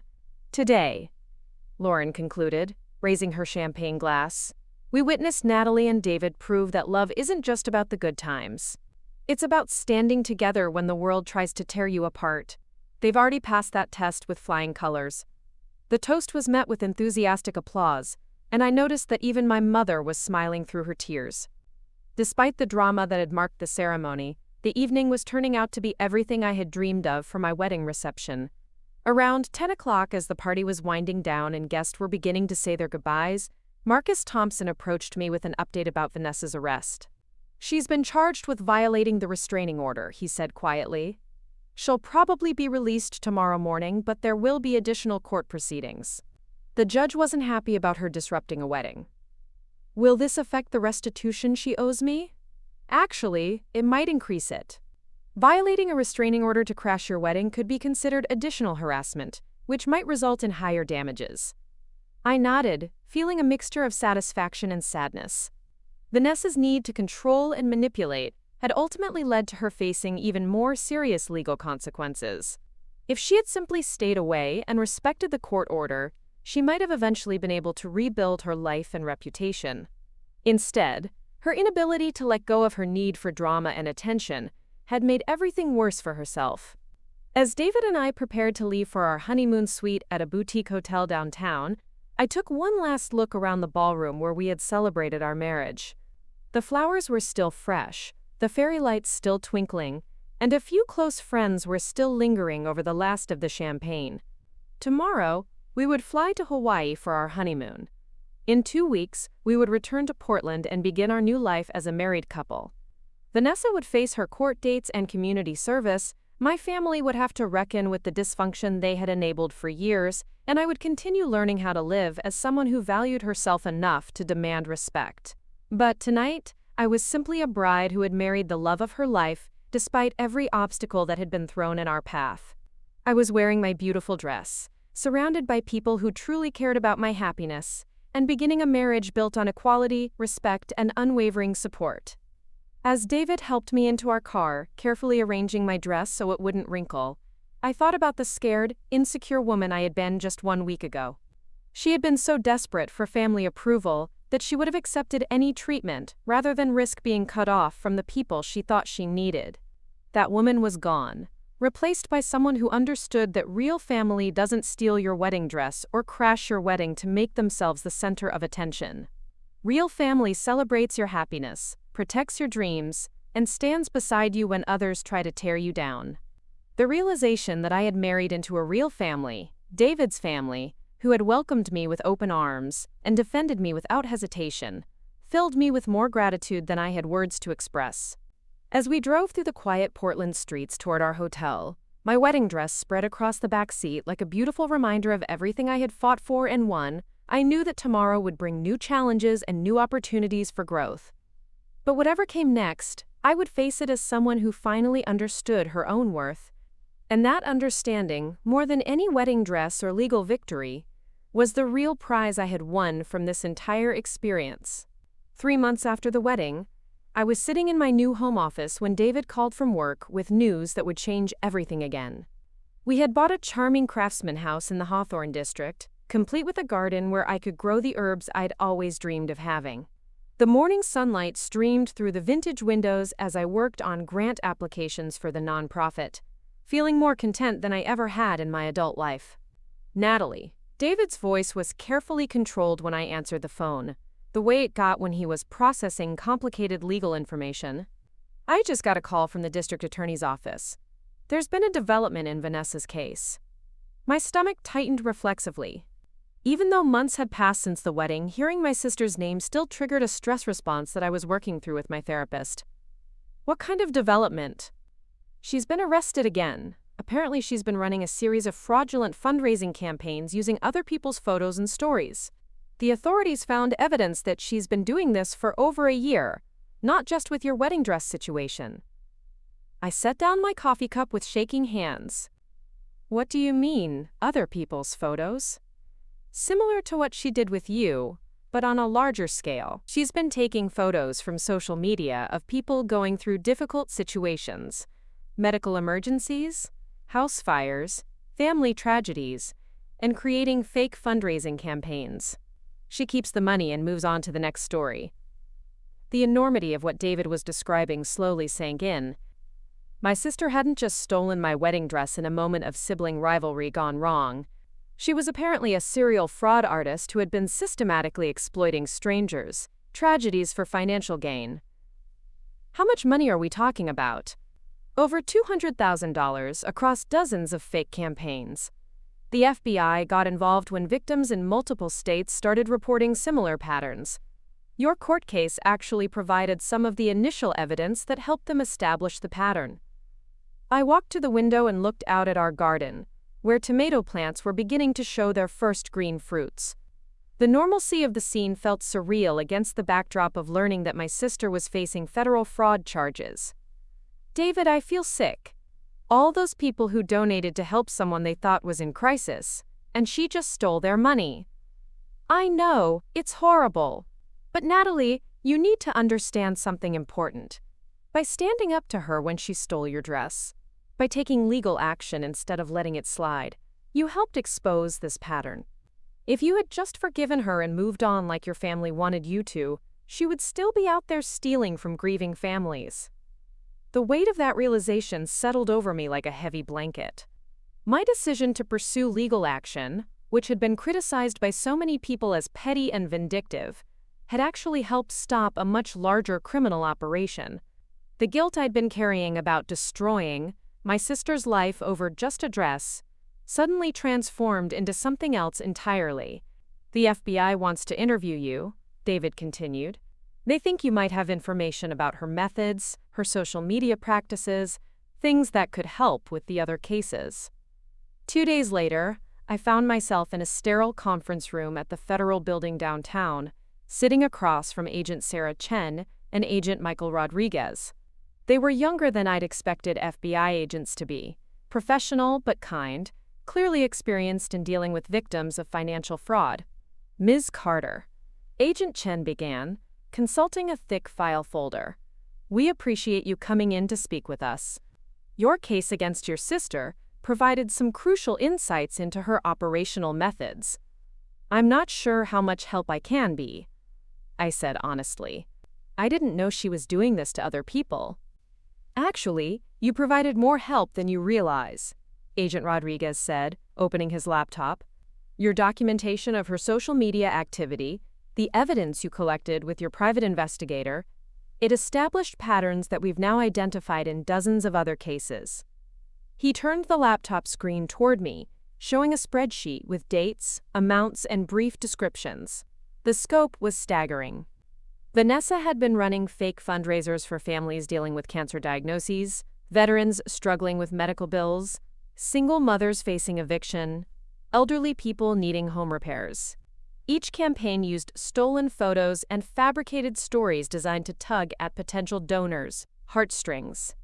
This one, Agent Chen pointed to an entry from 8 months earlier, was supposedly for a family whose house burned down, leaving them with 3 young children and nowhere to go. She raised $18,000 using photos stolen from a news article about a completely different family in Michigan.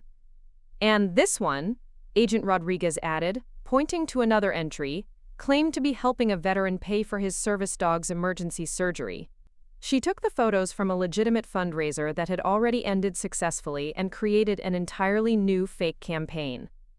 I stared at the screen, feeling nauseated by the calculated cruelty of what my sister had been doing. These weren't impulsive mistakes or moments of poor judgment. This was a systematic operation designed to exploit the generosity of strangers and the genuine suffering of innocent people. "How did she choose her targets?" I asked.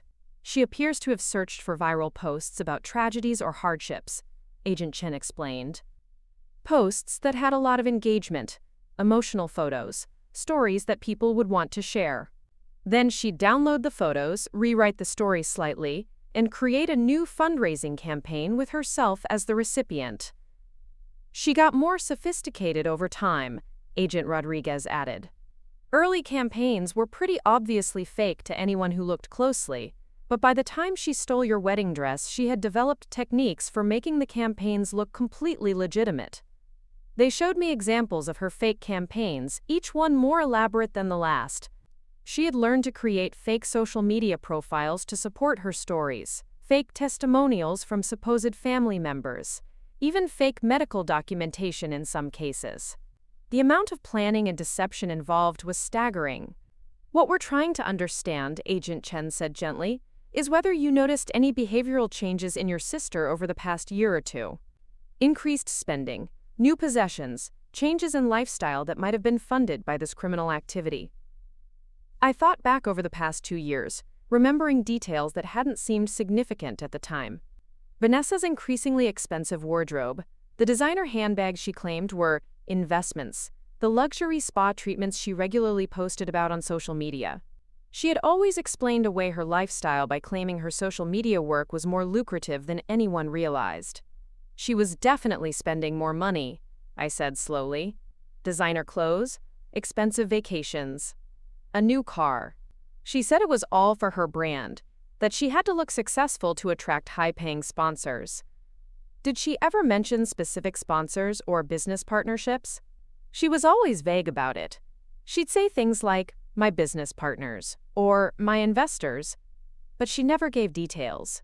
I assumed she was just being secretive about her business strategies. Agent Rodriguez made notes on his tablet. We found that many of the supposed sponsorships she claimed to have were completely fabricated. The money was coming entirely from the fraudulent fundraising campaigns. The interview continued for another hour, with the agents asking detailed questions about Vanessa's social media practices, her relationship with our family, her spending habits, and her behavior in the months leading up to the wedding dress theft. By the time we finished, I felt drained but also strangely vindicated. Quote, "One more thing," Agent Chen said as we prepared to leave. "We want you to know that your decision to pursue legal action probably saved a lot of people from being victimized. If you had handled this privately within your family, she would likely have continued this criminal activity indefinitely." Walking out of the federal building with David, I felt like I was seeing the world through completely different eyes. The sister I had grown up with, the woman I had spent 30 years trying to please and understand, was apparently a career criminal who had been systematically stealing from vulnerable people for over a year. How did I not see this? I asked David as we sat in our car in the parking garage. How did I live with someone for 18 years and not realize she was capable of this? Because she's a sociopath, David replied bluntly. She's incredibly skilled at manipulation and deception. The fact that you didn't see it doesn't make you naive. It makes you normal. Most people can't imagine this level of calculated cruelty because most people aren't capable of it. That evening, I called my parents to tell them about the FBI investigation. The conversation was one of the most difficult I'd ever had with them. Federal charges? My mother's voice was barely a whisper. Natalie, are you sure? Are you absolutely certain this isn't some kind of mistake? Mom, the FBI showed me dozens of fake campaigns she created using other people's tragedies. She stole over $200,000 from people who thought they were helping families in crisis. But why would she do something like that? She has her social media business, she doesn't need money. Her social media business was largely fake too, I explained gently. The money was coming from the fraudulent fundraisers, not from legitimate sponsorships. My father was quiet for a long time before speaking. I keep thinking about all the time she said she was doing charity work, all the causes she claimed to be supporting. Was any of it real? I don't think so, Dad. I think it was all part of creating a public image that would make people trust her fundraising campaigns. The silence on the other end of the line stretched for several minutes.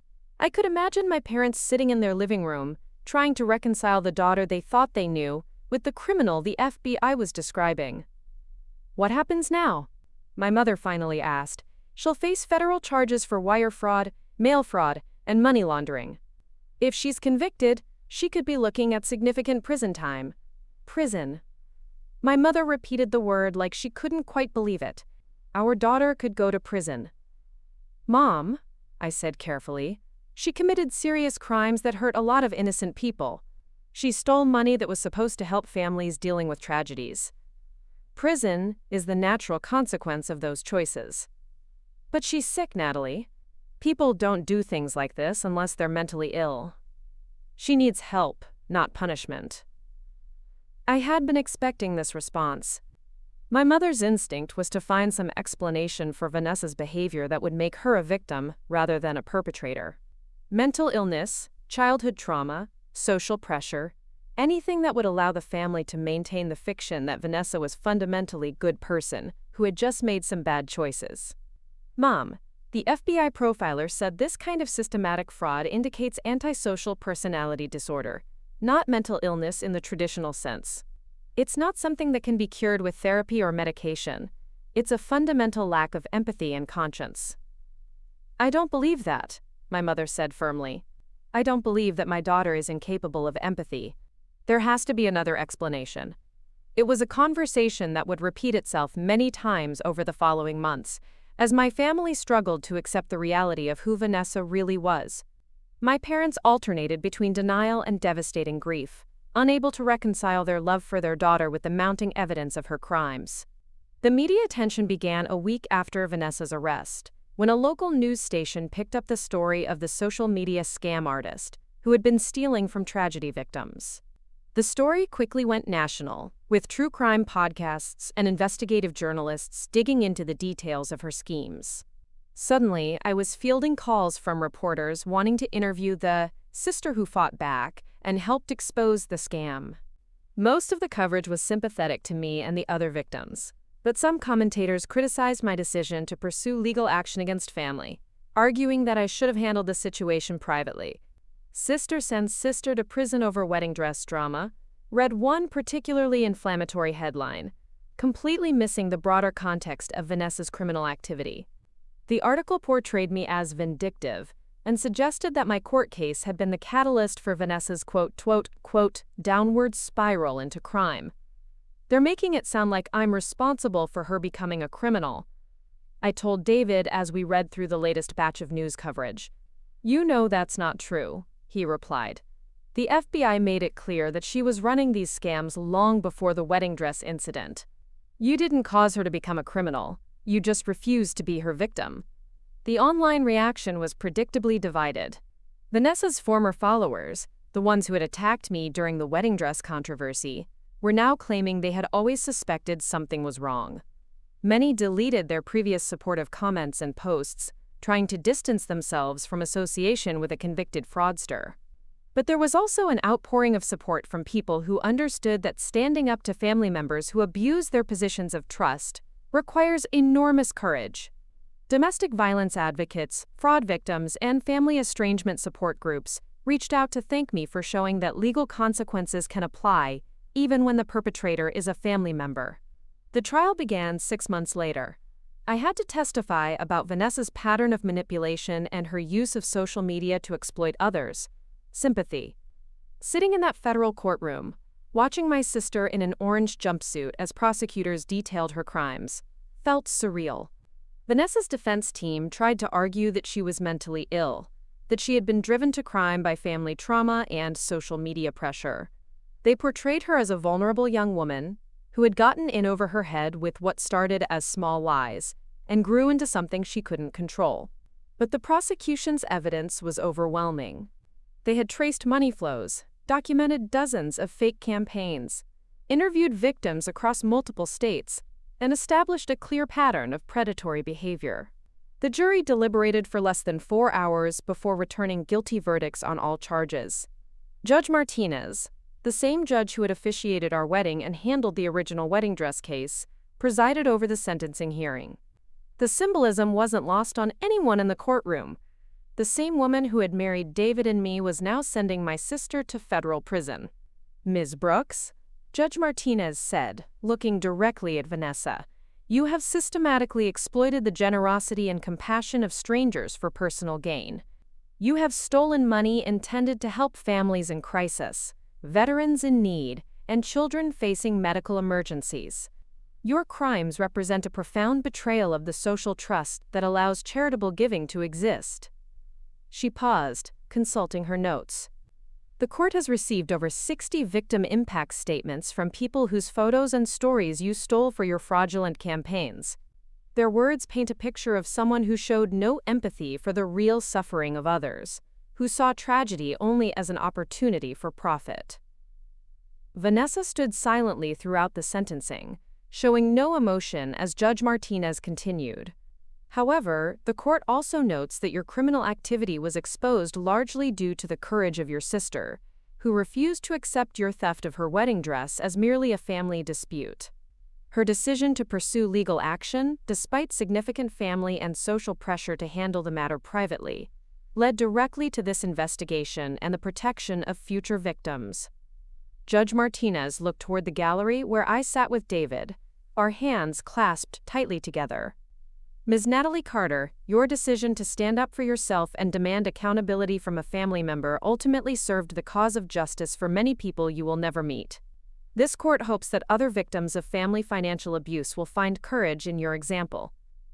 She turned back to Vanessa. Ms. Brooks, you are sentenced to 8 years in federal prison, followed by 3 years of supervised probation. You are ordered to pay full restitution to all identified victims, which currently totals $247,000.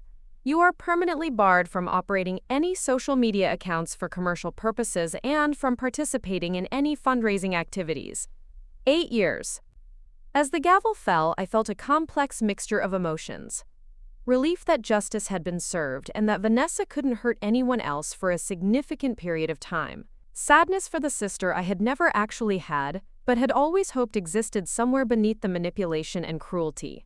And pride in myself for having the courage to stand up when it mattered, even when everyone told me I was wrong to do so. After the sentencing, several of Vanessa's victims approached me in the courthouse hallway. They were real people whose stories she had stolen. A military wife whose husband had been injured in Afghanistan, a single mother whose daughter had leukemia, an elderly man whose home had been destroyed in a wildfire. They thanked me for pursuing the initial case that had exposed her crimes. I kept wondering how she got my daughter's photos, said Maria Santos, whose child's cancer battle had been turned into one of Vanessa's fake fundraisers. I had shared them on a closed Facebook group for families dealing with pediatric cancer.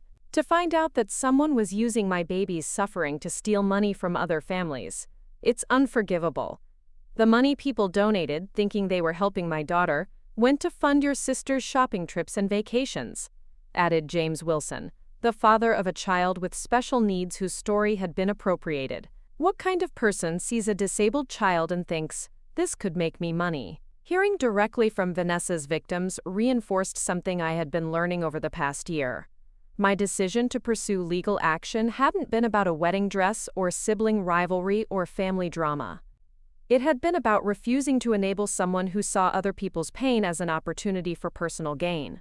Walking out of the federal courthouse that day, I thought about the scared, people-pleasing woman I had been a year earlier. She had been so desperate for family approval that she would have accepted any treatment to avoid conflict. She would have made excuses for Vanessa's behavior, found ways to blame herself, convinced herself that keeping peace was more important than seeking justice.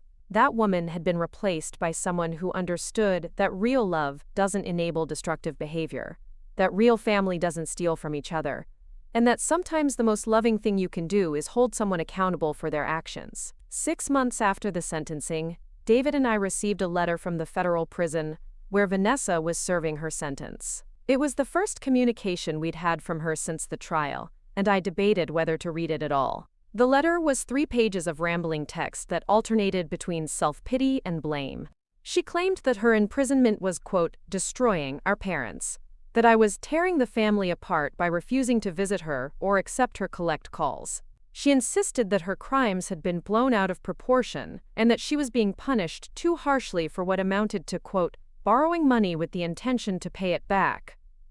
Most tellingly, nowhere in the 3-page letter did she express any remorse for the victims of her fraud or acknowledge the pain she had caused to the families whose tragedies she had exploited. It was entirely focused on her own suffering and her perception that she was the victim of an unfair system. I showed the letter to my therapist, Dr. Rebecca Kim, who had been helping me process the complex emotions around cutting contact with my family of origin. What do you notice about this letter? Dr. Kim asked. She still doesn't understand what she did wrong, I said. She's been in prison for 6 months, and she still thinks the problem is that everyone else is overreacting to her mistakes. And how does that make you feel about your decision to maintain no contact? I thought about it carefully. It makes me feel confident that I made the right choice. If she can't even acknowledge the harm she caused to strangers, she's certainly not capable of acknowledging the harm she caused to me. Dr. Kim nodded. Recovery from narcissistic abuse often involves accepting that the person who hurt you may never change, may never apologize, may never even understand why their behavior was harmful. Your healing has to happen independently of any acknowledgement from her. That realization was both freeing and heartbreaking. I had spent 30 years hoping that Vanessa would eventually see me as worthy of love and respect. Learning to build a life where my self-worth wasn't dependent on her approval had been one of the most difficult and important journeys of my adult life. A year after the sentencing, David and I were expecting our first child. As I felt our daughter moving inside me, I thought about the kind of family I wanted to create for her. Not one where keeping peace was more important than protecting the vulnerable, where loyalty was more valued than honesty, where love was conditional on compliance with someone else's agenda. I wanted to raise a daughter who understood her own worth, who could recognize manipulation and refuse to accept it, who knew that real love involved respect and boundaries and accountability. I wanted her to grow up in a family where her voice mattered, where her feelings were valid, where she never had to choose between being true to herself and maintaining family relationships. The house we had bought with part of the restitution money Vanessa was required to pay became the foundation for this new kind of family. We painted the nursery a soft yellow and filled it with books about strong women and gentle men, about friendship and kindness and standing up for what's right. Sometimes, lying in bed at night with David's hand on my growing belly, I would think about the woman I might have become if I had never found the courage to stand up to my sister. I would have remained small, accommodating, constantly sacrificing my own needs to maintain toxic relationships. I would have taught my daughter, through my example, that women should accept whatever treatment they're given and be grateful for it. Instead, I was raising a child who would grow up seeing that love and respect go hand in hand, that boundaries are healthy, that standing up for yourself and others is not just acceptable but necessary. She would learn these lessons not from lectures or books, but from watching her parents build a life based on mutual respect and genuine care for each other's well-being. The final chapter of Vanessa's story came 3 years into her sentence, when she was found to be running another fraudulent scheme from prison, using manipulated family members to create fake fundraisers for her, quote, legal defense fund. The discovery added 2 more years to her sentence and confirmed what I had long suspected. Her behavior wasn't the result of circumstances or mental illness or family dysfunction. It was the result of a fundamental lack of empathy and conscience that no amount of punishment or therapy would cure. When I learned about her additional charges, I felt only a distant sadness for the person I had once hoped she could become. The grief for the sister I had never actually had was complete now, replaced by gratitude for the life I had built in her absence. Standing in my garden that spring morning, watching my 2-year-old daughter chase butterflies between the tomato plants, I reflected on the journey that had brought me to this moment of peace. It had started with a stolen wedding dress, but it had really been about learning to value myself enough to demand respect from the people who claimed to love me. The dress itself was hanging in our closet, carefully preserved in acid-free tissue paper. Sometimes I would show it to visitors who asked about the famous dress that had sparked a federal investigation. But to me it was simply a beautiful reminder of the day I married my best friend and began the life I had always been afraid to fight for. My daughter would grow up hearing the story of her mother's courage, not as a cautionary tale about family dysfunction, but as an inspiration to stand up for herself and others when it mattered most. She would learn that sometimes the most loving thing you can do is refuse to enable someone's destructive behavior, even when that someone is family. That lesson, more than any inheritance or family tradition, was the gift I wanted to give her. The knowledge that she was worthy of respect, that her voice mattered, that she never had to choose between being true to herself and being loved.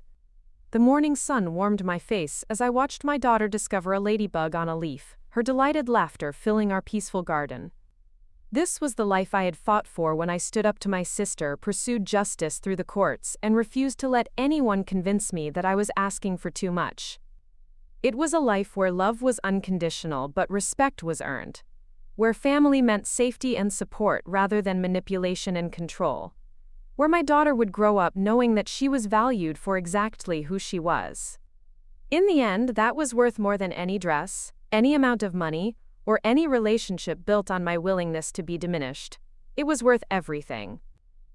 5 years had passed since the day I walked down the aisle in my recovered wedding dress, and life had settled into a rhythm I never could have imagined during those dark months of family chaos. Our daughter Emma was now 3 years old, with David's gentle eyes and my stubborn chin, running through our expanded garden with the fearless joy of a child who had never known anything but unconditional love and security. The morning started like any other Saturday, with Emma helping me water the herb garden while David made pancakes in the kitchen. The basil plants were thriving in the Portland sunshine, and I was teaching Emma how to pinch the flowers to keep the leaves growing strong when my phone rang. The number was unfamiliar, but something about the area code made my stomach clench with recognition. I almost let it go to voicemail, but curiosity won out. "Hello, this is Natalie." Mrs. Carter, this is Jennifer Walsh from the Oregon Department of Corrections. I'm calling regarding your sister, Vanessa Brooks. My heart rate immediately spiked. In the 5 years since Vanessa's sentencing, I had maintained complete no contact. I hadn't visited her in prison, hadn't accepted her calls, hadn't responded to her letters. The decision had been difficult initially, but with Dr. Kim's guidance, I had come to understand that protecting my new family required maintaining those boundaries. What about her? I managed to ask. I'm calling to inform you that Ms. Brooks was found deceased in her cell this morning. It appears to have been suicide. As her next of kin, we need to discuss arrangements for her remains. The words hit me like a physical blow, even though part of me had always known this call might come someday. Vanessa had never adapted well to prison life, according to the few updates my mother had shared before I asked her to stop.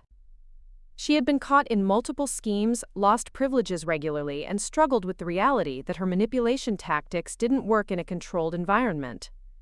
I need to call you back, I said, my voice barely steady. Of course, I'll send you the information packet by email. I'm very sorry for your loss. I hung up and stood frozen in the garden, watching Emma chase a butterfly between the tomato plants, her innocent laughter a stark contrast to the devastating news I had just received. David appeared in the doorway, took one look at my face, and immediately came outside. What happened? Vanessa is dead. Suicide in prison. He pulled me into his arms, and I let myself lean into his strength while my mind struggled to process what I was feeling. Relief that she could no longer hurt anyone else. Grief for the sister I had always hoped she could become. Guilt for feeling relieved. Sadness for the waste of a life that could have been different if she had ever learned to truly see other people as human beings, rather than objects to be used. Are you okay? David asked softly. I don't know. I thought I would feel something clearer when this day came, but it's all just complicated. That afternoon, while Emma napped, I called my parents for the first time in over a year. Our relationship had never recovered from my decision to cut contact with Vanessa. They had wanted me to visit her, to forgive her, to somehow maintain family unity despite everything she had done.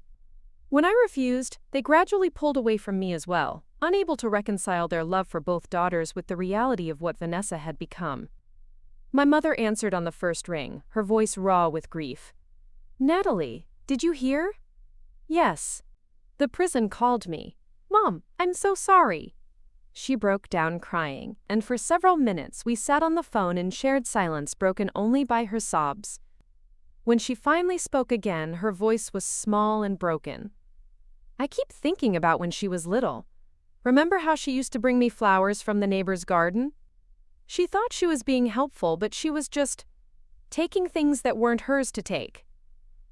The observation was heartbreakingly accurate. Even as a child, Vanessa had struggled with the concept that other people's possessions, feelings, and lives had value independent of her desires. What had seemed like innocent mischief at age 5 had evolved into criminal behavior by age 30. She never learned how to see past herself, I said gently. No matter how many chances we gave her, no matter how many consequences she faced, she never developed the ability to truly empathize with other people. I failed her somehow, my mother whispered. I should have gotten her help earlier, should have seen the signs, should have done something different.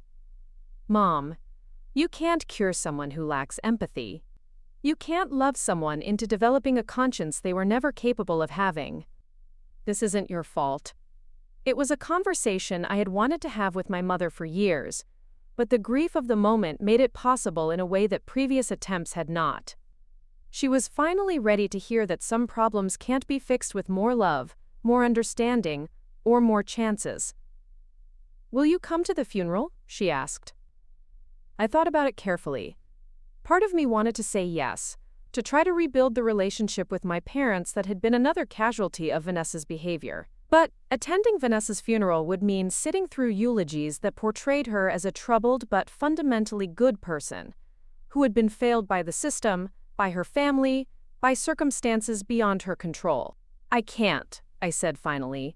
I can't sit there and listen to people rewrite history about who she really was. But Mom, I'm here for you and Dad if you need support dealing with the practical matters. After I hung up, I found David in our home office, researching the legal implications of inheriting a convicted felon's debts and obligations. It was typical of him to immediately focus on protecting our family from any potential financial complications. What did you find out? I asked.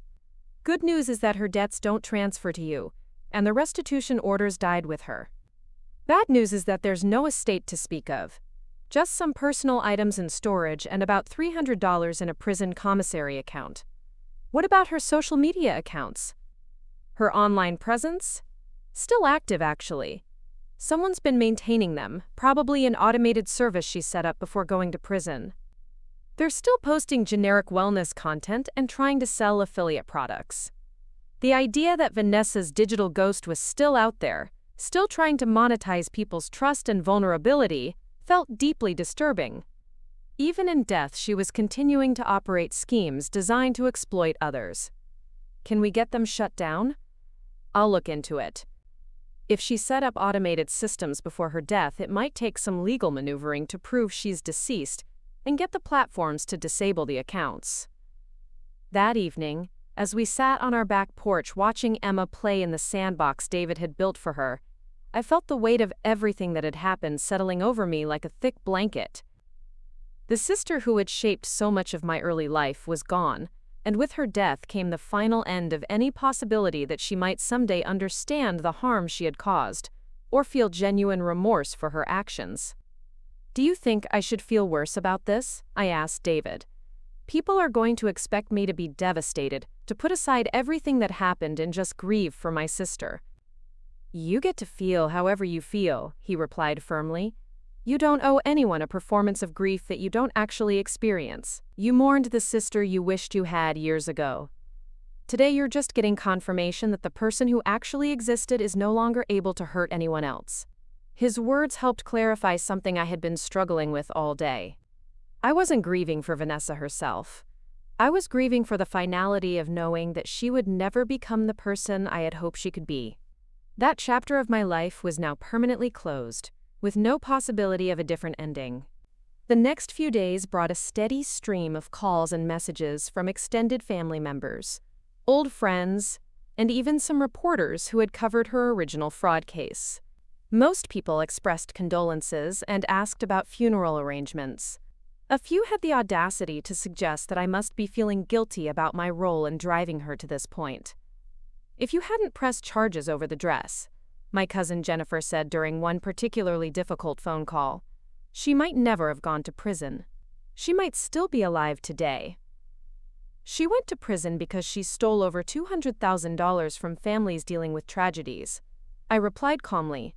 The wedding dress was just what finally exposed her pattern of criminal behavior. But families should stick together. You could have handled it privately instead of involving the courts. It was an argument I had heard countless times over the years, and it no longer had the power to make me doubt myself. I had learned the difference between enabling destructive behavior and showing genuine love. Real love sometimes meant allowing people to face the consequences of their choices, even when those consequences were severe. Jennifer, if I had covered for her, if I had let the dress theft slide, she would have continued stealing from grieving families indefinitely. By holding her accountable, I helped stop her from victimizing more people. I'm not responsible for her decision to take her own life rather than serve her sentence and try to make amends. The conversation ended awkwardly, as most of them did. I was realizing that many of my extended family members would always see me as the sister who destroyed the family by refusing to enable Vanessa's behavior. That perception stung, but it no longer controlled my sense of self-worth. A week after Vanessa's death, I received an unexpected visitor.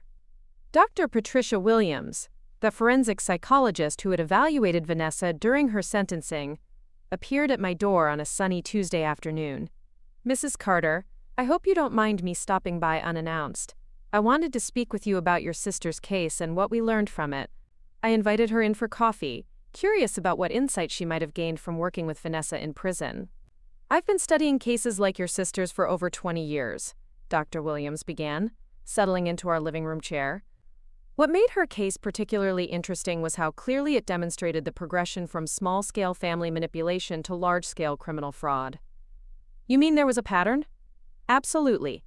Most people who commit the kind of systematic fraud your sister engaged in start by testing their manipulation skills on family members.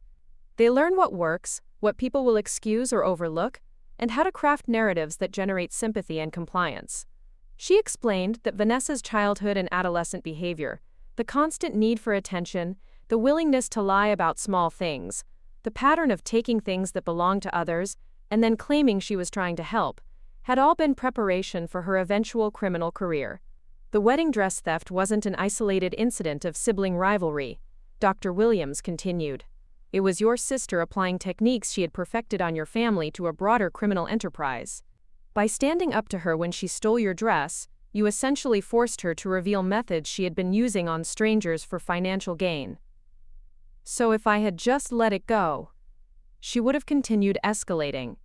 We found evidence that she was already planning more sophisticated schemes, fake medical fundraisers, disaster relief scams, even some preliminary work on a fake charity organization. Your legal case disrupted those plans and prevented significantly more damage. Dr. Williams went on to explain that Vanessa's suicide was unfortunately common among individuals with antisocial personality disorder who found themselves in controlled environments where their manipulation tactics were ineffective. Prison is particularly difficult for people like your sister because it removes their ability to control others through charm, guilt, or deception. When they can no longer manipulate their environment, many become severely depressed or suicidal. Could anything have helped her? Therapy, medication, different treatment? The research is pretty clear that antisocial personality disorder is extremely resistant to treatment. Your sister would have needed to develop genuine empathy and remorse, capabilities that appear to be neurologically absent in people with her condition. I'm sorry to say that the person your family hoped she could become was never really possible. After Dr. Williams left, I sat in my garden for a long time, processing what she had told me. Part of me had always held on to a small hope that Vanessa's behavior stemmed from treatable mental health issues, that somewhere underneath the manipulation and cruelty was a person capable of genuine change and growth. Learning that her condition was essentially incurable was both heartbreaking and liberating. It meant that my decision to cut contact had been correct. There truly was no version of Vanessa that could have been a safe, healthy presence in my life, or my daughter's life. That evening, as I tucked Emma into bed, she asked me about the sad phone calls and serious conversations that had been happening around the house. "Mommy, why have you been crying sometimes?" I sat on the edge of her bed, thinking about how to explain death and loss to a 3-year-old without introducing fears or concepts she wasn't ready for. "Do you remember how we talked about how some people make good choices and some people make choices that hurt others?" She nodded solemnly. "Well, I had a sister who made a lot of choices that hurt people. She died this week, and I'm sad because I always hoped she would learn to make better choices. But now she can't. Did you love her even though she made bad choices?" The question pierced right to the heart of everything I had been struggling with. I loved the sister I wish she could be, but loving someone doesn't mean you have to let them hurt you or other people. Like how you love me but you still give me timeouts when I'm mean to other kids? Exactly like that. Sometimes loving someone means not letting them do harmful things, even if they get mad at you for stopping them. Emma seemed satisfied with this explanation and drifted off to sleep holding her favorite stuffed rabbit. As I watched her peaceful face in the dim light of her nightlight, I felt grateful that she was growing up with clear, consistent boundaries and the security of knowing that love and accountability could coexist.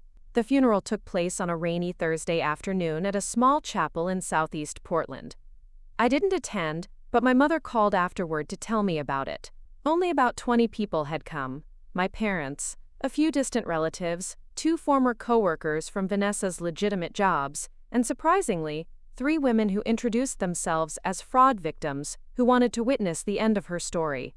They weren't there to gloat, my mother explained. They said they needed to see that it was really over, that she couldn't hurt anyone else. One of them told me that your sister had stolen photos of her premature baby who died, used them to create a fake fundraiser. She said seeing the funeral helped her finally feel like she could move on. The idea that Vanessa's victims had found some closure in attending her funeral gave me more peace than any of the traditional condolences I had received. These were people who understood the real impact of her actions, who had suffered genuine harm from her schemes. Did anyone say anything about my not being there? A few people asked where you were. I told them you were protecting your family, which was your job as a mother. I think I finally understand why you had to cut contact, sweetheart. I'm sorry it took me so long to see it. 3 months after the funeral, David and I received a package in the mail from the prison storage facility where Vanessa's belongings had been kept. Inside were a few items that had belonged to our grandmother: jewelry, photo albums, and some handwritten letters from our great-grandmother that Vanessa had apparently kept throughout her incarceration. Looking through the photos of our family history, I was struck by how different my grandmother had been from Vanessa, despite Vanessa's frequent claims that they were alike. Grandma Rose had been generous but wise, kind but not naive. She had seen through people's pretenses and called out bad behavior when she encountered it. She would have been proud of you for standing up to Vanessa, my mother said when I called to tell her about the package. Rose never tolerated nonsense, not even from family. She would have understood why you had to protect yourself and your daughter. Among Vanessa's papers, we found something unexpected, a journal she had kept during her first year in prison. David suggested we might not want to read it, that it could contain hurtful content, but my curiosity won out. The entries were exactly what Dr. Williams had predicted: page after page of self-pity, blame directed at everyone else, and detailed plans for new schemes she intended to run once she was released. Even facing significant prison time, she had been incapable of genuine remorse or self-reflection. But one entry, dated about 6 months before her death, was different. In it, she wrote about watching a news story about one of her fraud victims, a military family whose disabled son's medical fundraiser she had copied for her own gain. Seeing them on TV made me remember that they were real people, she had written. I had gotten so good at thinking of the photos as just content, just material to work with. But they were real. That little boy was real, and his parents were real, and their pain was real. I don't know how to feel about that. It was the closest thing to empathy I had ever seen from her, and it gave me a small measure of hope that in her final months she might have begun to understand the harm she had caused. But it was too little, too late, and it didn't change the fundamental reality of who she had been for most of her life. As Emma grew older and began asking more questions about family, I found myself crafting careful but honest answers about why she only had one set of grandparents, why there were no aunts or uncles from my side of the family at her birthday parties. My sister made choices that hurt a lot of people, I would tell her. So I decided that it was safer for our family not to see her anymore. Sometimes protecting the people you love means saying no to people who might hurt them. Emma seemed to accept this explanation without difficulty. Children who grow up with consistent boundaries and clear expectations tend to understand that actions have consequences, that love doesn't mean accepting harmful behavior from others.